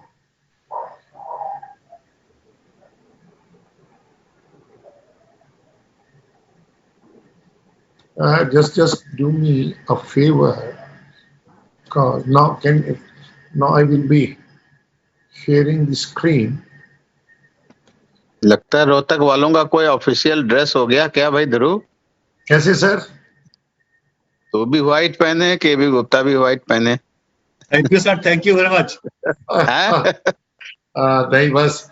It's great to see you, sir, and good evening, everybody. Good evening. White is soothing in this weather, sir. And nothing beats better than linen if you wear it, actually. So we are enjoying it, and white पे दाग नहीं दिखता, दाग भी दिख सकता है, तो रोहतक वाले भी दाग है. Dr. KB Gupta sir. But thank you, Dr. Chawla, giving an opportunity, and it's great to see Dr. Rajendra Prasad sir. I could see Dr. Katihar sir. I could also see Dr. Parihar there from there. So it's great. We're looking at meeting act. Unfortunately, could meet because of COVID. I think next 20-25 minutes I will be talking about pulmonary rehab, and Dr. Gupta had already discussed certain things which have happened in COPD in 2021 gold guidelines. I think that makes the basis of management today. That's the guidelines which we follow, and I'm certain probably not only that they are going to add much more about non-smoking related COPD in coming times. Now let's look at it. It's a short slide which tells you about the principles of management of COPD. Obviously, we need to relieve the symptoms. We need to improve the oxygen tolerance, health status, complications to be prevented. Exubations have now become a very important component of preventing, in classifying the disease. And the end result of it, as it has been shown in that red box, is the reduced mortality. But along with it, what Dr. K.B. Gupta has also shown is that the gold guidelines are now talking as an early use of pulmonary rehabilitation, and so that quality of life can be maintained. When you start looking at it, why we are talking, besides the general treatment, which is a pharmacotherapy, why we are talking today of a non-pharmacological methods and all. As I said, it improves quality of life. If your quality of life is improved, it is going to increase the activity of daily life. Your running potential improves, your feeling of well-being improves. And when you have physical activity which is there, along with it, it also helps in psychosocial activities and also improving mental well. The net result and component of it is, besides giving medicine as a doctor, which I have been very fond of calling everybody as a disease manager, probably we need to put emphasis on a comprehensive management. What we have been trying to do most of the time is, if I quote William Osler, is that primarily we are putting our emphasis on treating the disease. The good doctors treat the disease, the great doctor treats the patient. So if you have to take the patient, you have to take a 360 view of the health, and therefore besides pharmacotherapy, general well-being becomes an important component, and hence pulmonary rehabilitation has an extremely important role to play. Unfortunately, at most of the centers and the places, it's still being discussed but not being actively practiced. When I look at the definition of it, there's a combined definition which came up in 2014, which still they are using it up. Question which is very important, it's an evidence-based system, multidisciplinary and comprehensive intervention for patients with chronic respiratory diseases who are symptomatic and have decreased daily life activity. In other words, any person who has got a chronic respiratory disease and they find out that they are not able to act compared to their previous health, plus with their contemporaries of the related to their age and other people, then that means there's something wrong. They need an extra help. But what is very important for me, the most important component is the multidisciplinary. I think that is very important, and the medical profession now has to learn, and more subspecialties coming up, that this is the era going to be of technology and multiple discipline and team building. And obviously what we have discussed has to be evidence-based. And when we say evidence-based, it does not take away your clinical experience, but we need to follow the best practices in the era. In other words, if I summarize it, I will simply say we are moving towards personalized care. And in the personalized care, or you would call it the precision care, we definitely need to look at it, all components which are associated with illness. Look at it in COPD. First, we thought it up that it's a respiratory disease, but we know that the cruise missiles which are there, which are cytokines, practically it is affecting every single organ system.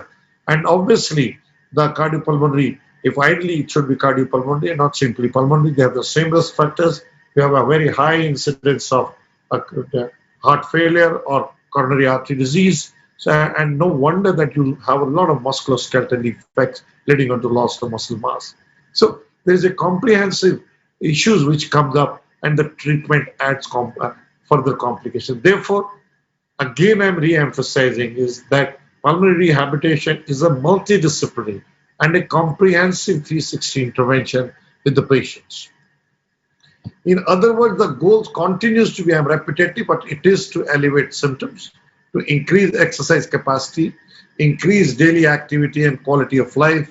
Similarly, these chronic diseases are associated with mental changes, which are further associated with the depression, anxiety, and obviously low output state. And you have to take a decision making so that people can live their normal life within their limitations. I think that's the goal, and this the slide has been taken up from Goal 2021. Now who is eligible for pulmonary? We're talking about in terms of chronic respiratory diseases, two terms which are very important. One is the pulmonary rehabilitation and another is the palliative care. But today I shall be keeping myself to the pulmonary rehabilitation. Chronic lung disorders of any kind which are there, be it a pneumoconiosis, be it a kyphoscoliosis, etc. But very important component of this is a chronic obstructive pulmonary disease. You can have a long-standing asthmatics, chronic bronchitis, cystic fibrosis, sarcoidosis, or before or after the lung surgery. So all these people need pulmonary rehabilitation. I think that is very important. And COPD here, if you see at number 2, plays an extremely important component, which we see that 10 to 15% of the smokers, and looking at the vast population of this in absolute numbers, very large number of patients who actually need it. But the question is, who should be given pulmonary rehabilitation? And that's where the Gold has very nicely answered it, that all stages of COPD who are symptomatic. So practically, it starts from day one, the person of a COPD who comes to you. So we need to take a comprehensive view and take up, as I said, a multidisciplinary approach. Sit down ideally like a cancer and then take a decision where important people will be a pulmonologist, an internist, or depending upon the area, a physiotherapist, and the physiotherapist of the normal, not of the normal kind, but ideally who are trained in cardiopulmonary systems. And along with it, you will need to have nurses, nutritionists, and obviously clinical psychologists. And if sometimes depression, which doesn't respond to cognitive behavioral therapy, you may need to use the help of psychiatrists also. But what is important for us is that there we have to start right from the beginning. There's no justification for selection on the basis of age, impairment, disability, smoking status, or oxygen use. That means that anybody who is symptomatic, it is good that the person has got off smoking, like you do, or go for chronic, for the liver transplant and person is smoker. We are not going for that. But at the same time, it is extremely important because unless until person doesn't stop smoking, therefore smoking cessation is an important component of pulmonary rehabilitation besides the physical component. Continued smokers, we usually, as I said, we don't take it up. But the reason is that they are notorious because they tend to go back repetitive smoking, and we know from the data and from the history which is there, the stopping of the, if you stop cigarettes or the smoking, then your lung function decline stops. Therefore, it is very important because we must understand that in pulmonary rehabilitation, we are not increasing the lung capacity. What we are trying to customize the body to adapt to it so that the breathlessness perception goes away, muscle wasting goes away, and the quality of life improves. And one of the important contraindication in these patients always is a coronary artery disease. If somebody has got a recent MI or unstable angina or develop it during this process, therefore then those are the people who need not to be taken for it. In fact, we need to be careful. And again, a point I'm trying to emphasize is that whenever a breathlessness occurs in a chronic respiratory disease, we always recommend that walk through your breathlessness. On the other hand, if somebody has an associated risk factor with COPD patients, smoking itself is a big risk factor, and because of persistent inflammation. Vasculopathy is also, now we know, is a risk factor for coronary artery disease. There you need to be very, very careful, because if you are not careful, you will end up in a trouble. So you must assess cardiac function. Therefore, all pulmonologists must have a reasonable idea about cardiology. Then these are the core components, redefining what I have talked about. What you need to do is facilitating smoking cessation. You need to optimize pharmacotherapy, whether single, double, or a triple. You need to detect and manage the exacerbation that further defines into the severity. Obviously, this will be group C and D, dominantly D, and then managing the acute breathlessness which always will look in terms of acute exacerbations of obstructive pulmonary disease, but you need to rule out pneumonias, you need to rule out pulmonary embolism, coronary arterial LVF, or along with it, pneumothoraces and all. Exercise rehabilitation becomes a very important component. Lung comes up again. How you increase your physical activity, and this is very important part. They have written improved body composition. This all comes with the help of nutritionists, and they tell you how you can increase your muscle bulk, how you do endurance studies, and how the type of diet which you need to take it up. And along with the promotion of mental health is very important. Only then person will be able to take care or will be able to do self-management, and control is the key. So the component of pulmonary rehabilitation, my dear friends, is general exercise training, education, breathing retraining, nutritional advice, and psychological support. And one of the paradigms, if you see, you start with the smoking cessation, then you go for pharmacotherapy. Smoking cessation goes across the board. Same is true for the pulmonary rehabilitation. Then those persons who have got an hypoxemia are given oxygen therapy. And again, when they are given oxygen therapy, pulmonary rehabilitative and exercise components continues to be a part and parcel. And when you give oxygen therapy, one has seen quite often these people tend to sit down. No, the idea is mobility. Idea is not to put them on back on the cots or on their beds. They must move, because if they don't do it, it is counterproductive. And obviously, psychological support comes in terms of counseling, in terms of positive responses. So first and foremost is an assessment by a physician, which looks at it and rules out that there is an active coronary disease that must be excluded at all the cost. Physical therapist is nothing else but is a cardiopulmonary physiotherapist. Assess, do it, and we need to have a centers attached to our departments where people are trained, physiotherapists are there. As I said, this is psychologist and nutritionist. So I've already talked about it. You need to discuss person about chronic lung condition and explain to them what they are having, what they are going to do. Unfortunately, we are very patriarchal in our approach. I think from the patriarchal approach, we need to shift and transcend to participative approach if we want to have a success in it.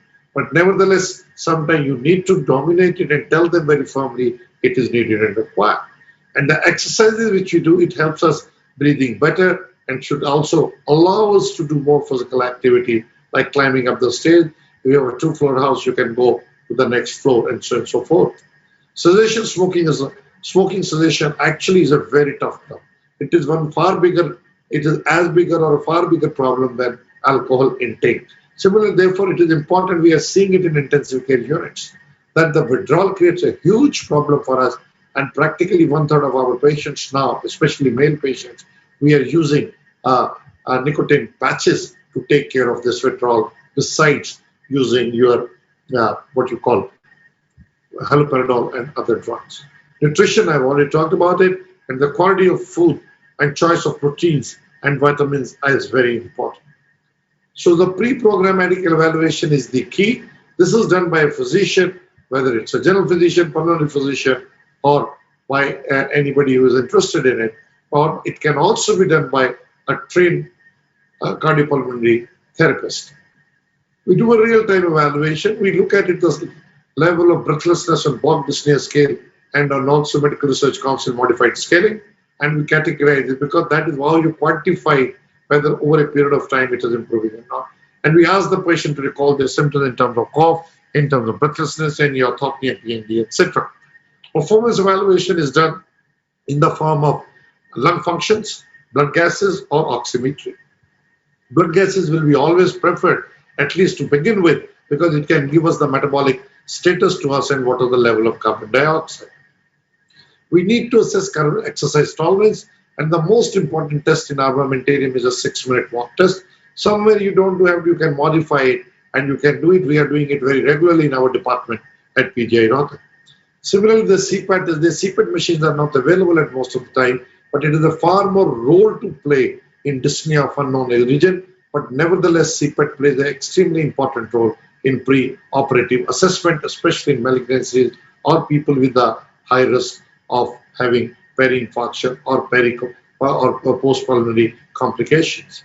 Quality of life, again, you need to send George Respiratory Questionnaire or SF36, which is there. All these are available in Hindi and the vernacular languages.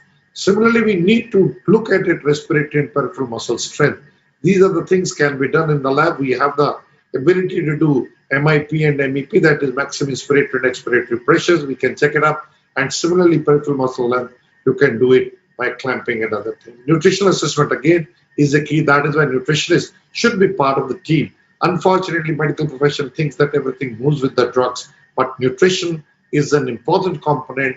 And how we manipulate today, we are talking in terms of GI or respiratory microbiomes. So I think nutritional assessment in terms of protein, in terms of energy, in terms of micronutrients is the key. Now, when you look at it in terms of dyspnea management, it's a vicious circle. A couple of slides may be repetitive. So the person, because when walk, they feel breathless. So what they do it, they first reduce their pace. They reduce the distance. They try to avoid going upstairs. In simple language, before fear of activity, they decrease their activity from the usual self. And with that, you further worsen the cardiovascular and muscular fitness.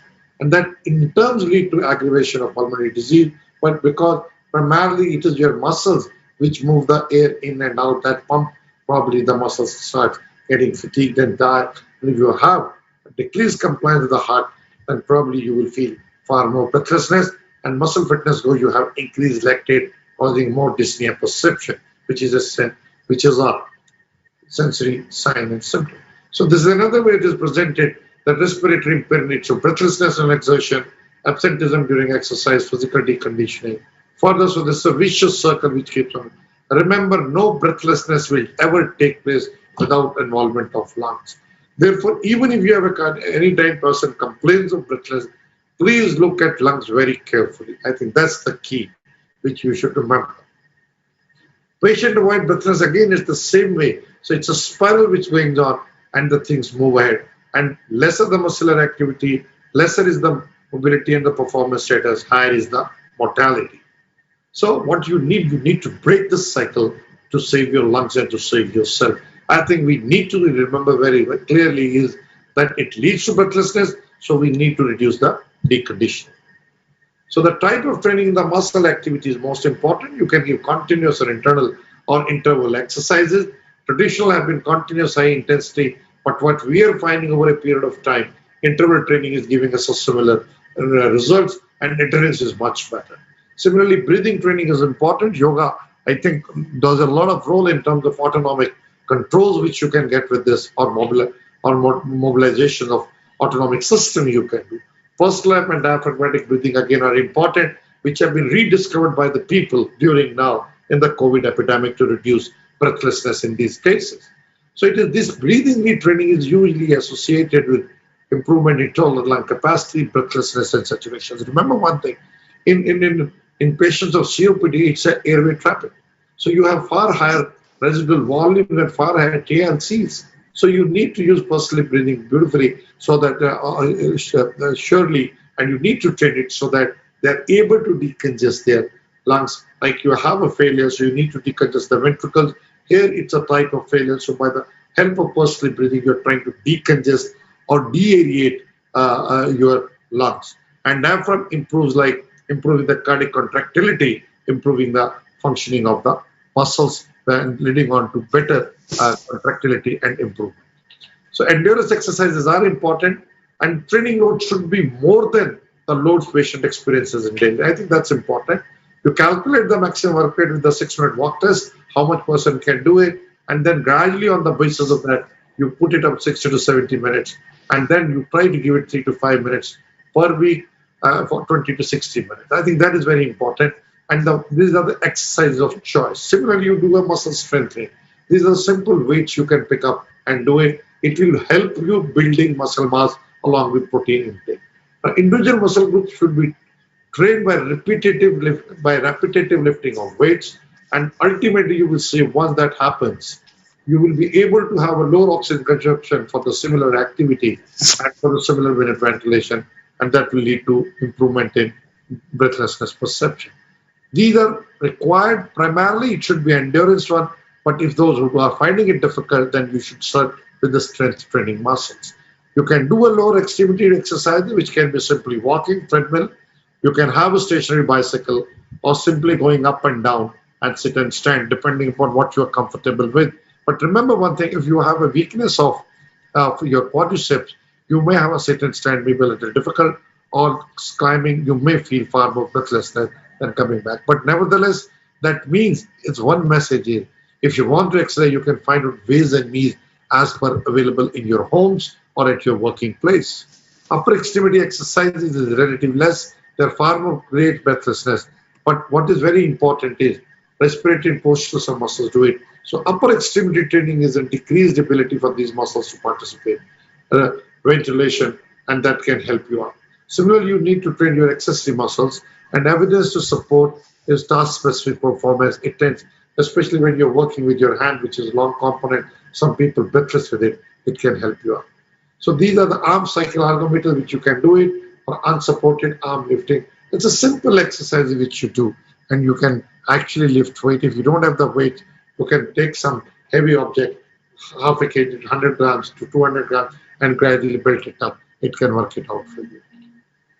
Remember one thing, exercise does not improve lung mechanics or gas exchange, but it optimizes the body system. And I said it earlier that the muscle biochemistry improves. So if you have a less lactic acidosis, so less stimulation for the respiratory system, so your ventilatory demands reduces and you have breathlessness reduction.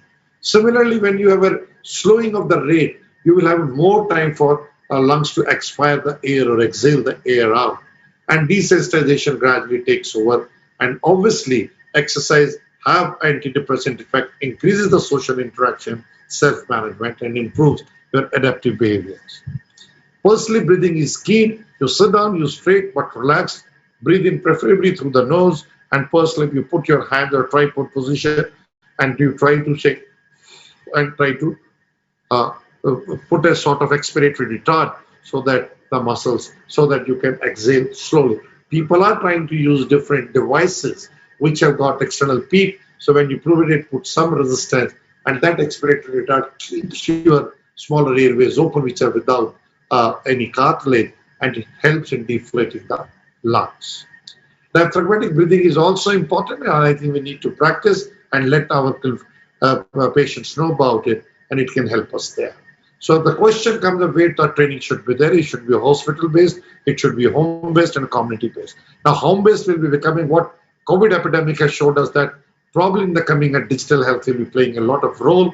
As of now, the data is not sufficient for it. People have not tried enough. But I can tell you, I did one small study with the final year student for the ICMR STS project. We found that when we did a web-based training on asthma, we found compliance was much better and control was much better. I think this is the evolving field which we need to look at it. And the settings is you can do in a hospital, outpatient home. In outpatient, we give it 2 to 3 days per week. And if you're hospitalized, preferably you do 5 days a week. On an average, that's the basis on which we work. We know it, that the exercise effect carries over. It just doesn't go away. And what we are finding in these results are comparable programs. This was one of the papers which was published in Thorax in 2017, where they looked at the RCT of 166 patients. They looked at home-based versus COPD-based, and they found out that they were nearly equal. And this study, if you see it, 6-minute walk test at 12 months and end of rehabilitation. Initial home PR was better at end of rehabilitation. But this advantage tends to go back, and it became a little negative. But by and large, when you see it started, there's a huge confidence interval. So there is a variation. But when you see these stars, you realize it that end rehabilitation is pretty good. Similarly, when you see a difference in the chronic respiratory questionnaire, when you looked at it, dyspnea, it again improved. Again, after 12 months, it came back. So the moral of the story is that once you do 6 to 8 week training, patients do improve, but this effect does not carry over or doesn't stay back with you. Therefore, if you want to take advantage, continue to exercise. And that's what we are looking at it, and that's what we are trying to tell every patient. When you start exercise as an addiction, it releases a lot of endorphins, and you will have a sense of pleasure, sense of happiness, and sense of satisfaction. And that's what we are finding. 100 patients, again, study published in Thorax, it has shown that when you start improving the exercise, your breathlessness goes down and your increase in exercise testing is there. This is another paper which was done in 1999. It showed that if you use bronchodilators, oxygen therapy, exercise training, everything is an additive effect. Therefore, if your patients have breathlessness, you may use During exercise, if they're desaturating a bit, or they're having a decline, or they're having fatigue, you may add supplemental oxygen. For that, practically we should know. Ideally, we should have a liquid oxygen cylinders because they carry less weight. Otherwise, people tend to sit down. So what you find, everything has an incremental role to play. Education is important, in which we talk in terms of smoking cessation. I will not get into the details of it. Long-term oxygen therapy, person is hypoxemic. This is one other indication after smoking cessation, which increases the duration of life, which has a life-sustaining effect. Nutrition and proper use of medication. Obviously, we are realizing one of the major failures of bronchodilators is inability to use the inhalers properly. And obviously, benefit of exercise and maintaining the physical activity is the key. Nutritional counseling is important, and what is important to remember is both overweight and underweight can be a problem. Blue bloaters have overweight and pink puffers are underweight. Therefore, 25% who have wanted to see show a reduction in BMI, which is an independent risk factor for mortality in COPD. You will see the emphysemitis when come to the ICU, they poorly, whereas the blue bloaters, the people who are fat, they do better. And again, you need to look at the why they are not eating properly. So always look at the oral cavity. We don't look at it. So poor dentition can be a problem where people have a difficulty in chewing.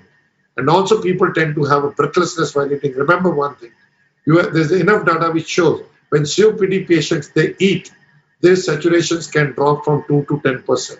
Therefore, any person who feels breathless while eating, it's good practice point to give them supplemental oxygen. Same thing we are seeing now in patients of COVID, that they do well, and when they do for eating, they have hypoxemia. Therefore, please see to it, because the preferential moving of the flow, of the blood flow, as well as when your stomach distends and you have a poor reserve, you can have hypoxemia. I think that is important. And frequent small meals with low carb are usually advised. So finally, I'm coming to that in these cases, breathlessness, what we find with the pulmonary rehabilitation is evidence of expected improvement is good, exercise tolerance significantly improves, and health-related quality of life does improve. This is the data which we are sharing it. These are evidence-based documentation I'm talking about. Respiratory muscle function does improve, survival improves, lung function, it has no effect. I think that's what is very important. And when you have the components which are there, which we are doing it in summary, exercise training is the key. And in this case, endurance is much more than the strengthening exercises. Supplemental oxygen during exercise, if need required, do not hesitate to prescribe. Breathing low density gas mixture, good to theoretically, but we don't have that facility of helium. We don't do it. Nutritional supplementation advice is the key. Anabolic steroids, people have you, that's a plus minus effect, but especially if you have an osteoporosis and significant, you find some people, usually in the men also, we are seeing, like ladies have a menopause, they can have an andropause. So there it can be effective. Education has a plus minus role, but you need to teach your people breathing techniques, and they have a minimal role, but nevertheless, they do tend to improve some amount of it. Respiratory muscle training, that's what we talked about. By the diaphragmatic pulse sleep is the key. And neuromuscular electrical stimulation, I have no experience, but people do talk about it. And this is the final slide, which is from the goal. So pulmonary rehabilitation, self-management, integrative care in COPD 2021. As they have said it, it improves breathlessness, health status, exercise tolerance. It's an evidence sake. Pulmonary rehab reduces hospitalization. Who have a recent exhibition, it's an evidence B. Less than 4 weeks from prior hospital, that's what we are trying to do. And pulmonary rehabilitation leads to reduction in symptoms of anxiety and depression. Again, evidence, look at it, the advantages. You improve the health status, you decrease the hospitalization, and you increase the mental health of these people. What else we want? Education self-management doesn't have that much of a role in terms of improvement. They have a role, but has alone without the pulmonary rehab, not very effective. And self-management intervention with communication with the professional does improve health status and decreases hospitalization and emergency department visit. Therefore, what is important is when you are doing education self-management, if you do not put it together with the pulmonary rehab, then it is likely to have a minimal effect. But when you add it to it, then definitely you're going to have it. So the time today is for working it together. Integrated care and telehealth have not demonstrated at this point of time. That's what I said. But nevertheless, when you're saying it's a multidisciplinary thing, we need to have a program, and probably time is coming up to look at the, sometimes if clinical, you don't have the medicines available, the physical programs, but people have started now coming up with these exercises that are on YouTube and using the telehealth program. I think it's still open. People are trying eco protocols. That is the program which started with Hep C, the digital health program for management of COPD, and now it is part of the NCD of the Government of India and NHM programs. I think we need to follow it more closely, and then the data we should have our own.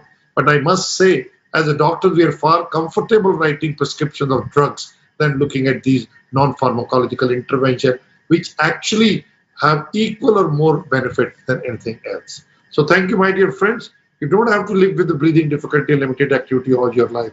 Pulmonary rehab can help you. Thank you very much.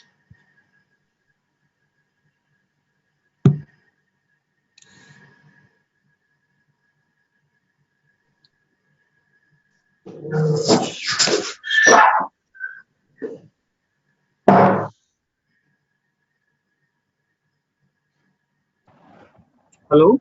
Dr. Chawla, I have finished. Thank you, sir, for such nice, kind words and such an important topic, pulmonary rehab in COPD. Now, I would like to invite Dr. Rakesh Chawla, sir, to invite our next speaker.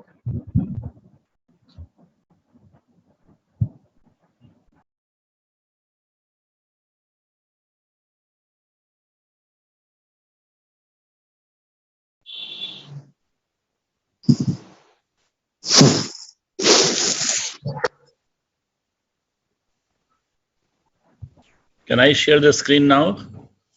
No. Yes, sir. I would like to invite our next speaker, Professor S.K. Katiyar, sir, ex-principal, GSVM Medical College, Kanpur, and senior chest consultant, Apollo Spectra Hospital, Kanpur. Professor S.K. Katiyar, sir. Can I share the screen now? Yes, you can share the screen. Can you see the slides on the screen, please? You can see it. Good.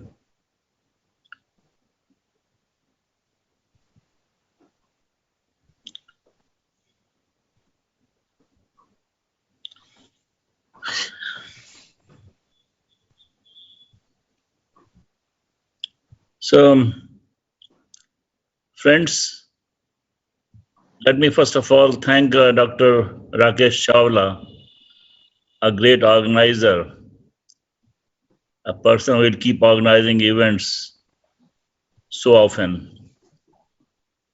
My colleagues from the faculty, Dr. Samaria, Dr. K.B. Gupta, Dr. Chaudhary, chairpersons, and friends. But I'm going to talk to you about what has been emphasized by almost every speaker, the role of smoking cessation in COPD. Now, if you look at the scenario of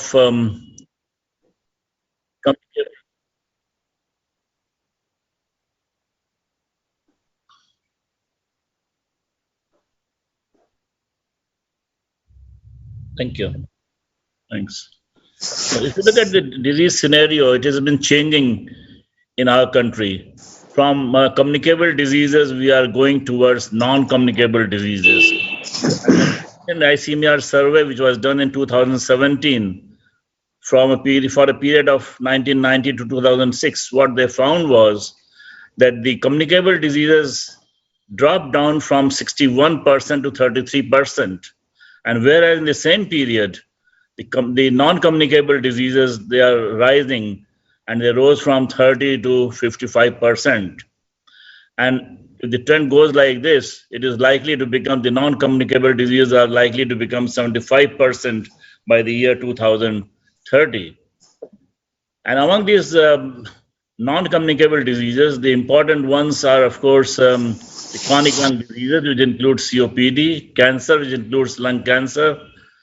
Then you've got diabetes, heart disease, and other non-communicable diseases. And of course, if you look at the risk factors which are responsible for this rise in the non-communicable diseases, it's basically tobacco, which is playing a very important role. And then, of course, other things like unhealthy diet, alcohol abuse, physical activity, etc. Now, COPD is not curable, that we all understand. It is both preventable and treatable, and will be wonderful if we can prevent COPD from developing in a person. Smoking is a strong risk factor for development of COPD, and we have to take care of this risk factor. And if we can, if we succeed, certainly we are going to make a dramatic change in the scenario of COPD, as told by Dr. Samaria, which is rising so fast in our country. Now, a word about relationship of COPD, smoking, and COVID-19. It has been observed that smoking upregulates ACE2 receptors, a potential adhesion site for SARS-CoV-2 virus, making them more vulnerable to this disease. So all those who are smokers and have COPD, they are more vulnerable to get COVID-19. And the outcome of treatment in these patients is poorer as compared to those who are not having COPD. It's very interesting to see that what is happening with the expenditure part of a person who is a smoker. A COPD patient in India spends about 15% of their annual income on smoking and 30% on management of disease that is produced by smoking. So I think almost all their life they have spent they spend money on smoking, their smoking habits, developing disease, and then getting treated. So whatever money they earn, most of it goes into this. Now, India is the second largest consumer of tobacco. If you look at the Indian scenario of tobacco consumption, we are the largest consumer of tobacco, the first being, of course, China. And it is, what is sad about it is that the tobacco consumption in our country is growing at an annual rate of 2 to 3%. And there is a cyclic relationship in India between tobacco use among poor. They consume tobacco and then they develop tobacco-related diseases. And then, of course, once they develop tobacco-related diseases, they get them treated and they become more poorer. So it's a vicious circle, so that tobacco makes them more poorer as the time passes. If you look at the current scenario of tobacco use, globally there are about 1 billion smokers present at the current time. And if you look at the prevalence of tobacco use in India, tobacco use in any form, that is smoking or smokeless tobacco, about 35% of the population, of the adult population smokes. And out of these, about 14% are smokers, and about 20% of them are consuming smokeless tobacco. So, if you look at the relationship of COPD to tobacco smoke, this happens to the primary cause of COPD, and exposure to tobacco smoke creates patients of COPD. As tobacco smoke is known to contain thousands of harmful chemicals which harm not only lungs but other parts of the body as well. Both active as well as secondhand smoke are recognized as risk factors of COPD. Any amount of smoking is harmful. There is no specification that this much smoke is going to harm the person, but the risk increases with the number of cigarettes or BDs that are smoked by a person, and the duration of smoking, of course. In a study, it has been found that prevalence of COPD in smokers with less than 20 packs a year was 9.6%, whereas those who smoked more than 20 packs per year, it increased to 18%, so almost double. So that shows that the quantum of smoking makes a definite difference. And smoking of any toxic substance is harmful, whether it is tobacco or it is marijuana or it is other things. Now, it's not only active smoking, but secondhand smoke also is harmful. About 25 to 45% of patients with COPD are never smokers, and a good proportion of them could be accounted for by the secondhand smoking. Association of secondhand smoking exposure with COPD has been well studied, and it is as harmful as active smoking.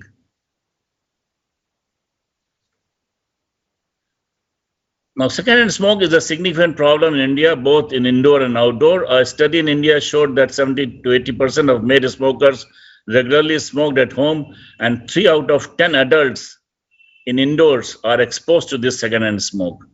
And what is bad about secondhand smoke is that it not only exposes people to harmful effects of secondhand smoking, but also helps generate future smokers. So it promotes smoking among people. And then we've got third-hand smoking, and that is when all the airborne components of smoke have disappeared. What remains in the room is tobacco toxins, and it is the children who are most vulnerable to this third-hand smoke, and it is said that it causes significant damage to DNA in human cells. Any type of smoking is harmful, and there is nothing which is safe. You can't say that hookah is safe or bidi is safe, but bidi is more harmful. So cigarettes, cigar pipe, water pipe, bidis, chutta, chilam, hookah, everything is harmful. It's so smoking. Any form of smoking is bad for the lungs and for other parts of the body. E-cigarettes, the present status is that they should not be used. And it has been seen that the e-cigarettes, the vapor that comes out, has got toxic substances in it. It has got carcinogens. It has got a glycol, which is causing a lot of problems of diseases resembling ARDS, and it also can be harmful. It can also lead to lung cancers, etc. Then the prevalence of COPD parallels these tobacco smoking habits. As any nation, if the smoking habits are increasing, the cases of COPD parallel them. So the rise in COPD incidence has always paralleled the rise in tobacco smoking globally. COPD is likely to increase in coming years due to higher smoking prevalence in lower and middle income countries. And WHO estimates that about 5.4 million people will died in 2005 due to tobacco-related deaths, and which is projected to increase to 8.3 million deaths per year by 2030. So if any intervention is not done, if we don't take care now, perhaps a larger number of persons are going to die because of smoking habits. Coming to the smoking cessation and proper, smoking kills more people each year than AIDS, fires, car accidents, murder, suicides, alcohol, and other drugs, all combined causes.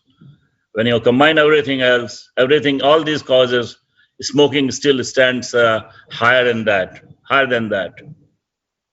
Worldwide, 100 million people died of smoking in the 20th century. Currently, tobacco use causes nearly 6 million deaths every year, and by 2030, it's going to go up to 8 to 10 million if we don't do any urgent intervention. Over 80% of these deaths are taking place in developing countries, and smokers usually die 10 years earlier than non-smokers.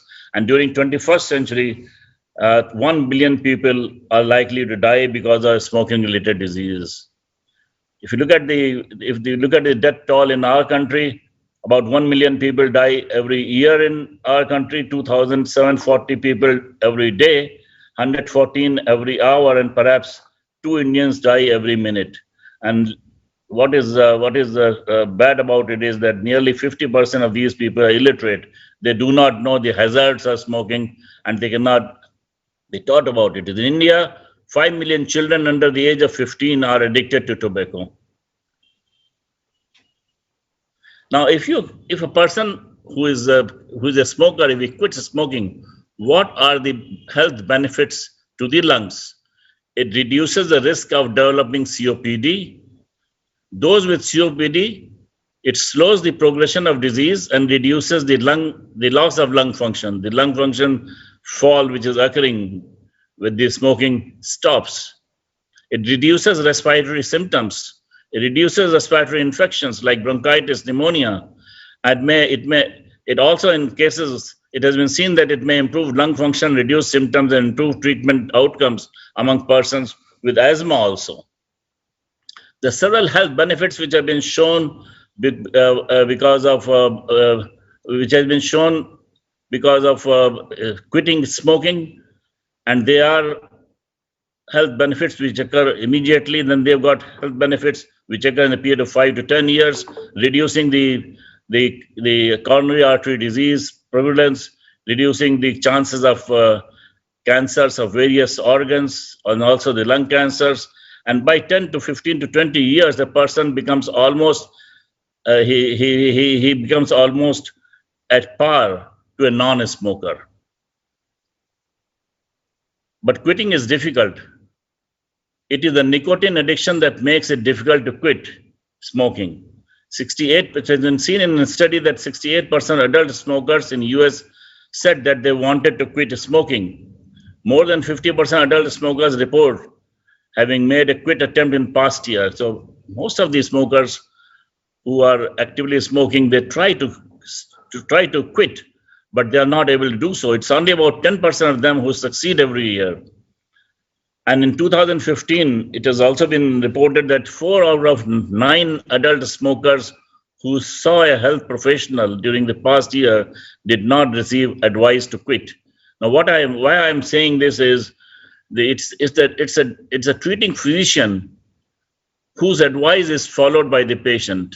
And if we take active interest and spend little time in finding out the history of smoking in a person whom we are treating, and if we advise him to stop smoking, if he does, then I am sure it's going to have a very positive result.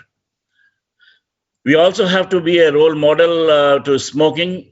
And what has been observed is, unfortunately, that almost 50% of the Indian male doctors and many of the medical students who are smokers, and if you are a smoker, perhaps you cannot, the counseling that is required from you to be given to a person who is a smoker will not be as good as if you happen to be a non-smoker doctor. It's very difficult to withdraw nicotine because there are several symptoms in form of cravings or urges to smoke, irritability, frustration, anger, anxiety, difficulty concentrating, restlessness, depressed mood, depression, insomnia, impaired performance, and of course, the other aspect could be an increased appetite leading to weight gain, which some people may not very much like to have a weight gain at that particular age.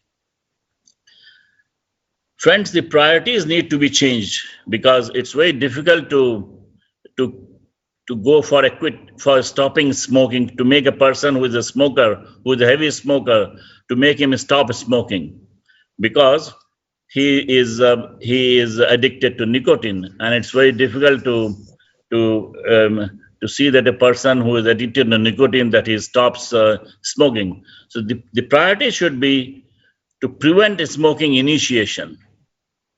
We have to look at this lot of people who are not addicted to nicotine, the young students who have to be taught about the hazards of smoking, hazards of tobacco, so that they do not take up this habit at all, and they do not convert from non-smokers to smokers. Perhaps that is going to give us very good results. If you look at this study, what they have shown is, in the age group of 12 to 16, many people who are never smokers, many students who are never smokers, gradually the number reduces and they start becoming smokers. And why so? Because there are triers amongst them, they want to experiment, and these triers and experimental people gradually increase, and they convert into regular smokers and established smokers gradually. So we have to target this age group so that we can teach them, we can tell them what are the hazards of tobacco, so that they do not pick up this habit, and perhaps that would be much easier to do rather than targeting the people who are already smokers and who are addicted to nicotine. Youngsters are always targeted by the tobacco companies because they are potential candidates to them for smoking, and data suggests that tobacco marketing is more to target the youngsters so that they being in the vulnerable group, they can convert these non-smokers into smokers. So the aim of a company, tobacco company, is to convert a non-smoker into a smoker. And also it has been seen that a study shows that school children aged 13 to 15 years show that 1 in 5 non-smokers reported about chance of smoking by next year, because they are fascinated. They want to do it. They want to do it what adults are doing, and many of these we want to pick up this habit in future. Why one must quit? Because there are great personal benefits. It improves the health, lowering the risk of disease in future, different kinds of diseases of almost all organs of the body, not exposing family or friends to secondhand smoke, and of course saving money. And children of smoking parents are likely to become a smoker. So if you are a smoker, perhaps your children would pick up this habit in future. Save others. If you quit smoking, you save others. Quitting smoking is the single best way to protect family members, co-workers, friends, and others from the health risks associated with breathing secondhand smoke. The American Heart Association said that it's very difficult to stop smoking because of nicotine addiction. They said nicotine addiction has historically been one of the hardest addictions to break. The tobacco addiction is like addiction to drugs such as heroin and cocaine. So that serious is the problem. And nicotine content in cigarette has actually slowly been increased over the years, and that is the worst part of the story. Now, once a person wants to quit, we have to help them. We have to identify these people who want to quit. We have to pick a quit day, pick a specific day within the next month. Within the next month, earlier the better, to quit smoking, and it is for you to give you some time to prepare for quitting to smoke. Pick any random date or a day that is likely to be less stressful to you, because you can concentrate more on the developments that take place on that particular day, or a day with a special meaning to you, like a birthday or a holiday. So any of the date can be chosen. And what you have to do is that many smokers believe that they would prefer to reduce although it is thought that many smokers, they think that they'll be able to reduce smoking gradually. But recent evidences indicate that abrupt quitting, setting a quit date and sticking to it, results in successful long-term quitting. So quitting abruptly perhaps is going to be more useful rather than thinking that they will gradually be able to, because if you do it gradually, perhaps you'll never be able to do it. Prepare for the quit day. You have to look for the medications that may be required, the nicotine replacement therapies, and with consultation with the doctors, whether do you need any pharmacological treatment to help you in quitting smoking. The support programs that are available, the online tools and apps are available, which can be of great help to you. And you have to make a list of smoking triggers, and you have to find out what things make you let you smoke, so that you know when you stop smoking, these triggers should be away from you, so that you don't have a craving for it, and that you know what are the timings when you've got a more craving for smoking, so that you can avoid those timings. You can go for a walk, do some activities to avoid those particular times when you are smoking in a normal routine. Prepare for a quit day. Again, tell your family, friends, co-workers about the quit date, so that you get support from them.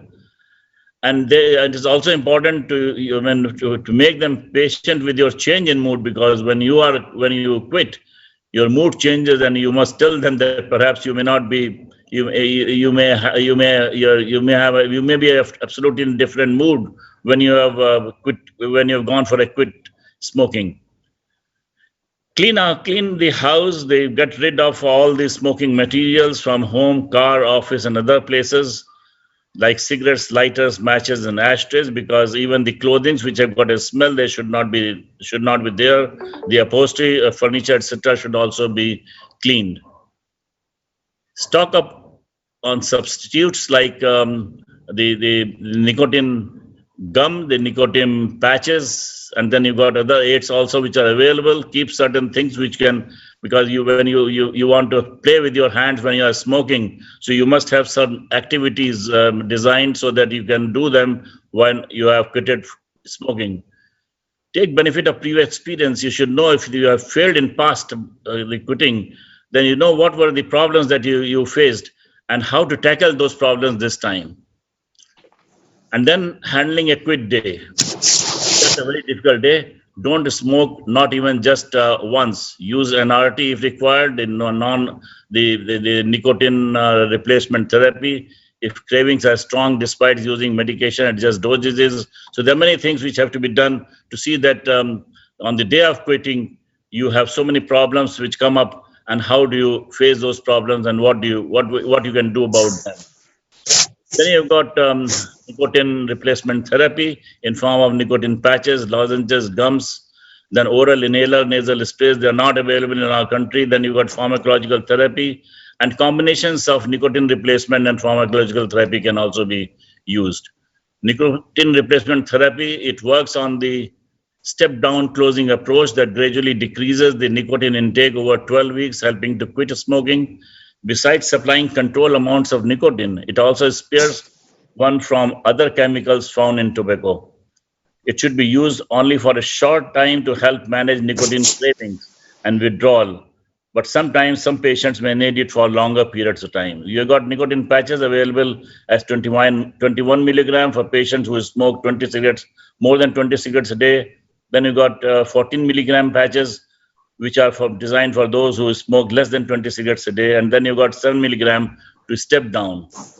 Then you got nicotine gum, 2 milligram, and nicotine lozenges, nasal sprays, oral inhaler tablets, which are not available in India but are available in other countries. It just shows that the cigarette and a snuff of tobacco gives a peak and higher concentrations than what you get with the nicotine sparing nicotine gums and other things which are available in the market. So the chances of getting addicted to nicotine with these things which help you is not going to make you addict to the nicotine. Then you've got quit smoking medicines which can be of use to you, but you have to certainly consult a doctor who can prescribe them to you. They have to be taken before you go for a quit day, about a week or 2 weeks before, but in consultation with the doctor. And this shows that this was a Cochrane review which showed that all kinds of medications or nicotine replacement therapies, they provide almost double benefit in helping you quit smoking. So all these aids which are available are going to be quite helpful to a person who decides to quit smoking. And then what is more important is once you have quitted, staying quit is very important. And then you have to ensure that you don't start it again, because unfortunately many of these people who stop smoking, they do it for a few days and then they again go back to smoking. So how to remain quit is more important than just quitting the smoking. So you have got various things which can be done to remain. You must remember you have already undergone such a difficult exercise, and if you start smoking again, you have almost undone whatever efforts you have done. So friends, smoking cessation is the single intervention which can be of great help to a COPD patient to prevent developing it in a person, besides offering several health and other benefits. And the other benefits, of course, smoking leads to all the fires and the forest fires and home fires are caused by smoking. It contributes to the global warming as well, because the trees are being cut to prepare paper for cigarettes, and also to cultivate tobacco plants. And then, of course, thousands of pounds of toxic chemicals are thrown into the atmosphere, in the environment, which is harmful. And of course, they said in the US alone, 766,571 tons of cigarette butts were thrown in the environment, and this is bad for the environment, for everyone, for the human beings, not only human beings but wildlife, aquatic life, and plants too, because these butts they are not biodegradable, so that they remain in the atmosphere for long periods of time. So friends, don't the lungs become a garbage bin. Keep them healthy and beautiful. And what is desired is that one should not pick up this habit of smoking, which has got several harms. It can harm any part of the body. No part of the body is spared from the harms of the tobacco. And if you want to save your organs, if you want to have a happy, healthy life, stay a non-smoker or a non-consumer of tobacco. Thank you so much. Thank you, Professor Katyar. In spite we are little late, before I take up the questions, I must tell you the whole audience across another audience link is sticking to the stalwarts knowledge. I welcome Ashish Tandon, Shabd Prakash, Mohinder Kumar, Dr. Manish Mittal, Kumar Utsav, and my dear friend Sandeep Katyar. I am thankful, Professor Kathuria, to be there with me.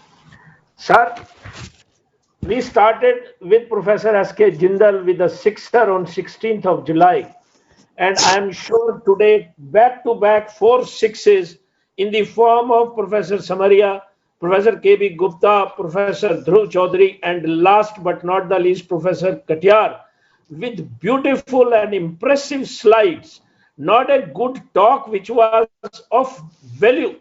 Anybody will like to keep a copy of these slides which you have presented, sir. And I remember in one of my Respicon, I took an advice how when I go to the schools to give a lecture for smoking cessation, you gave me a tip. I asked the children to prepare a poster that go and show to your dad that your life is more important to us. We want to live longer with you.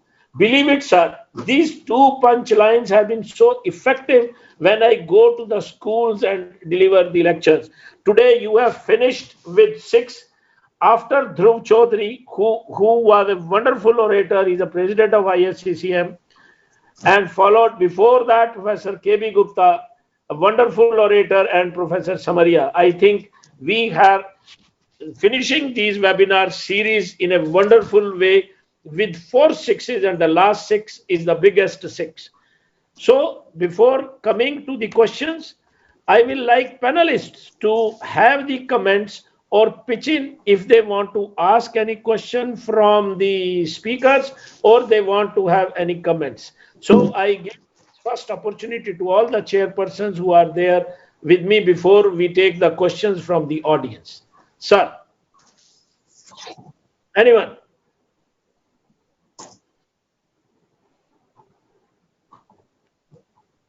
Right, sir. So I think there is a question, Professor K.B. Gupta, for you, sir. Which is best, tiotropium or glycopyrronium? Which you will prefer? No, this is a very important question because glycopyrronium has been introduced recently and it comes in the ultra lama category. Now, as far as my experience is concerned, in the lower middle income group countries, I used to prefer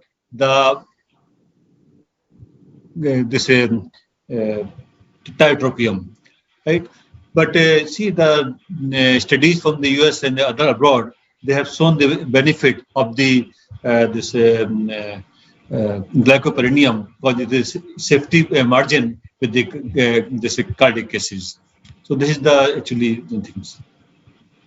Thank you, sir. Professor Kathuria, I need you because you deal with allergy and immunotherapy. There is a question, the role of immunotherapy in COPD. I know it is a googling for you. Yes. Professor Kathuria. Okay. Thank you, Dr. Chawla, for having me. You see, if you look at the many cases, Dr. Samaria has already given a very wonderful exposure of it. There is a three phases of the COPD is there. One phase is there that the COPD associated with the asthma. Initially, we call it a echo. Patients, they have got a atopic constitution, and in such cases, we use omalizumab. There is another case of COPD, there is which is a phase is there due to the eosinophilic. And these patients, though ICS is indicated, but SCS even fail, then we may switch. Cases are there. I have used only in those cases which are atopic, but in Nepalese was still cases are there, though it's not in the guidelines. My third point is there that in COPD, you see, if patients with a exacerbation is there, guideline says more than 50%, less than 50% add ICS. But most of the exacerbations, if you look, 80% they are bacterial or viral. Hardly there are 20% there, those who are a non-bacterial, non-viral. So we must focus on the antibiotics or others. Long-term treatment, azithromycin are there, but other type of the infections and the antiviral. Now I must emphasize on the COVID vaccines also. It should be in the way that should be given in COPD. So ACOS, asthma predominant, eosinophilic predominant, you feel the biologics have got a role as an anti-IL-5 and they help to obliterate the cycle and the asthma predominant phenotype. Professor Samaria, sir, Yes. how you feel? I agree with you. It is a personalized therapy and a personalized treatment. So how you will be addressing these patients of COPD if the patient has got a pregnant, that lady is a smoker, that lady is a COPD and she is pregnant. How to address this issue, sir? I think such patient needs to quit smoking. Smoking cessation program is a must for such a lady. And then to treat the personalized treatment depending on the requirement of the patient. So first thing is need to cessation of smoking. Those are who smoker ladies. You said the smoking is a lady. She is a smoking lady. So she need to stop smoking first, and then the treatment in the form of the drug which she needs to be depending on the investigation and spirometry need to be given. Thank you, sir. Professor K.B. Gupta, sir. C.K. Mittal from Ambala, our departmental fellow from PGIMS. He says comparison of different ICS in COPD and their potency in comparison, sir. What you say, which inhaled corticosteroids you recommend for the patients to use? Now, as such, regarding the various types of the inhaled corticosteroids, I think comparative studies are there, but they are not having the common consensus. So whatever is the patient-friendly means the cost effectiveness and the other things, they should be preferred. All inhaled corticosteroids, in my mind, they are working as good as the others also. So, thank you, sir. Thank you, sir. Professor Katyar, sir. Dipender Kumar Rai from Bihar, Patna. Any role of spirometry in deciding treatment of COPD, sir? As gold guideline, spirometry severity in ABCD classification and does not mention its role in follow-up. So, how to differentiate asthma with fixed airway obstruction with COPD in 50 years old patients? Well, spirometry certainly has got a great role to play in deciding deciding what kind of case you are dealing with and what is going to be the response in that particular patient that you are treating, because and whether it is really a case of asthma or COPD or both together, because everything, if it is COPD, the management would be different. If it is asthma, the management will be different. If it is COPD with asthma, the management would be different, because then you will have to take use of inhaled corticosteroids also in these cases. And what is said is that these cases with dual disease or cases of COPD who got higher eosinophil counts more than 300. I mean, that has been kept as a as a as a demarcating line that if the eosinophils are higher, then you would like to treat them with the corticosteroids. A word about what kind of steroid to be used. I think there is a great emphasis in the present time that the finer the particles, lesser are the complications. And we have to go for extra fine particle corticosteroids because when you talk of pneumonia, it has been seen in studies that the pneumonia, if you are using extra fine particles of corticosteroids, the prevalence of pneumonia in those cases is less as compared to the usual kind of particles that we are using in the present time. So I think there should be a shift if there should be a shift from the fine particles to extra fine particles of corticosteroids, which will perhaps reduce the number of complications that are arising on account of steroids in these cases on prolonged use. Thank you, sir. Professor Samaria, sir, you Yes. very nicely said the end stage of COPD patients is in CCU. There are questions on risk of pulmonary embolism in patients with COPD with OSA. As you said, it coexists if they develop COVID-19. So the incidence of pulmonary embolism increases. And what do you feel about the pulmonary embolism in COVID-19 with COPD and OSA? In fact, when OSA exists along with the COPD, there is always more risk of the pulmonary embolism. And when such patient develop COVID, it is rather more riskier. So such patient is definitely more riskier. There is no doubt about it. And to deal with such patient, need to be treated with the as usual therapy, of which we are giving the anticoagulant therapy to the patients such when they are having the COVID problem. Thank you, sir. There is a question of lung volume reduction in COPD in heterogeneous emphysema. So I can answer that there are available valves, coils, spigots. Then you have cryosprays which are going to come to the country. You have nerve ablations to reduce the acetylcholine to be released.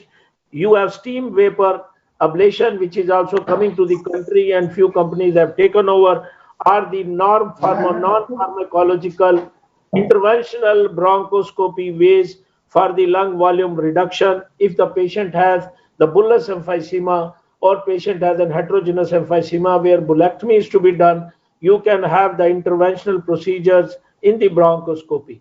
Professor K.B. Gupta, sir, how you recommend COVID-19 vaccine? We know pneumococcal and influenza vaccines are part of every year ritual for these patients, and pneumococcal once after 5 years. How you place COVID-19 vaccines in between, and what is your advice to the patient when to take?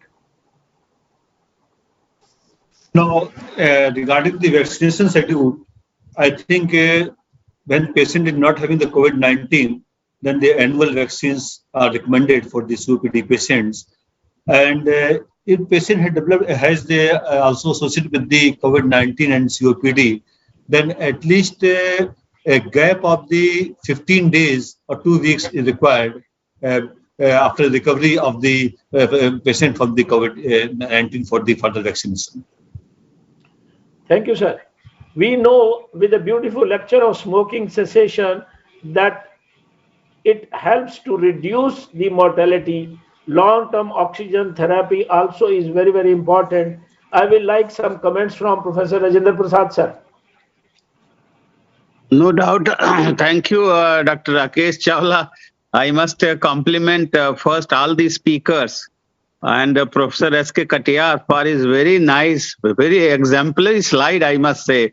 Whenever I see his slides, I'm always see the new things in his slide. So thank you, sir, for exemplary. Well, Dr. Chawla, you said very rightly, in case of COPD, the therapy which really changes the lifespan of the patients of COPD are basically two. One is the long-term oxygen therapy, and second is a smoking cessation. So these two things are very important, which can really prolong the life of COPD. Otherwise, rest of the treatment mostly are for the supportive treatment or for the maintenance treatment. So these two things are very important. Thank you, sir. There is some question from Professor G.N. Srivastav from Varanasi. PR and DALY, any relationship in COPD? I am not able to understand, sir. If Professor Samaria is able to understand, he has written PR and DALY, any relationship in COPD, sir? PLCO, what? He says PR, capital P, capital R, and capital DALY, any relationship in COPD? I don't know. I'm sorry. I'm not able to understand. So I was requesting him to please write down again, then elaborate the question. And anyhow, sir, there are so many questions. We are already late and it's a Sunday evening. I don't want to hold on you. It has been a beautiful series of webinars. I must say it is my passion is this is a festival of education. When I spoke about your biologicals, there are people who were telling me there are doctors across the country do not know, they are not aware except the metropolitan countries. And the topics we chose were all of clinical relevance. And this festival of education of 5 webinar series is coming to end. I thank Puneet Bajaj for his persistent technical support for this kind of a digital medium where every one of us is not computer savvy, and he has helped us to conduct this educational activity.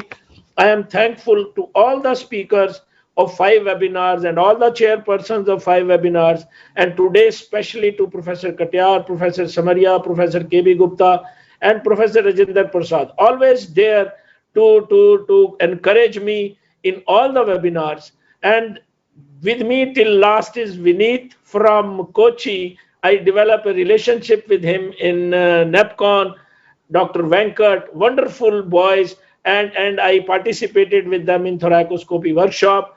I am seeing Dr. Sandeep Katyar with me, Dr. Kumar Utsav with me, Dr. Pajani Vail, Dr. Parveen Malhotra, my class fellow. Thankful to you, Parveen, being there with me. Vaibhav Chachra, our postgraduate of our department, a wonderful person now. He is head of Max Dehradun. So thank you all, sir. Thank you very much, sir, Professor Kathuria. Thank you all, sir. Thank you, Rakesh. God bless you. God bless you. Thank you, sir. Thanks a lot. Thank you very much. Thank you very much to all. Keep doing such a wonderful seminars. Thank you, sir. Dr. Rajendra Prasad, thank you very much. Thank you, Samaria. Meetings. अब बनारस आना doctor साहब आपको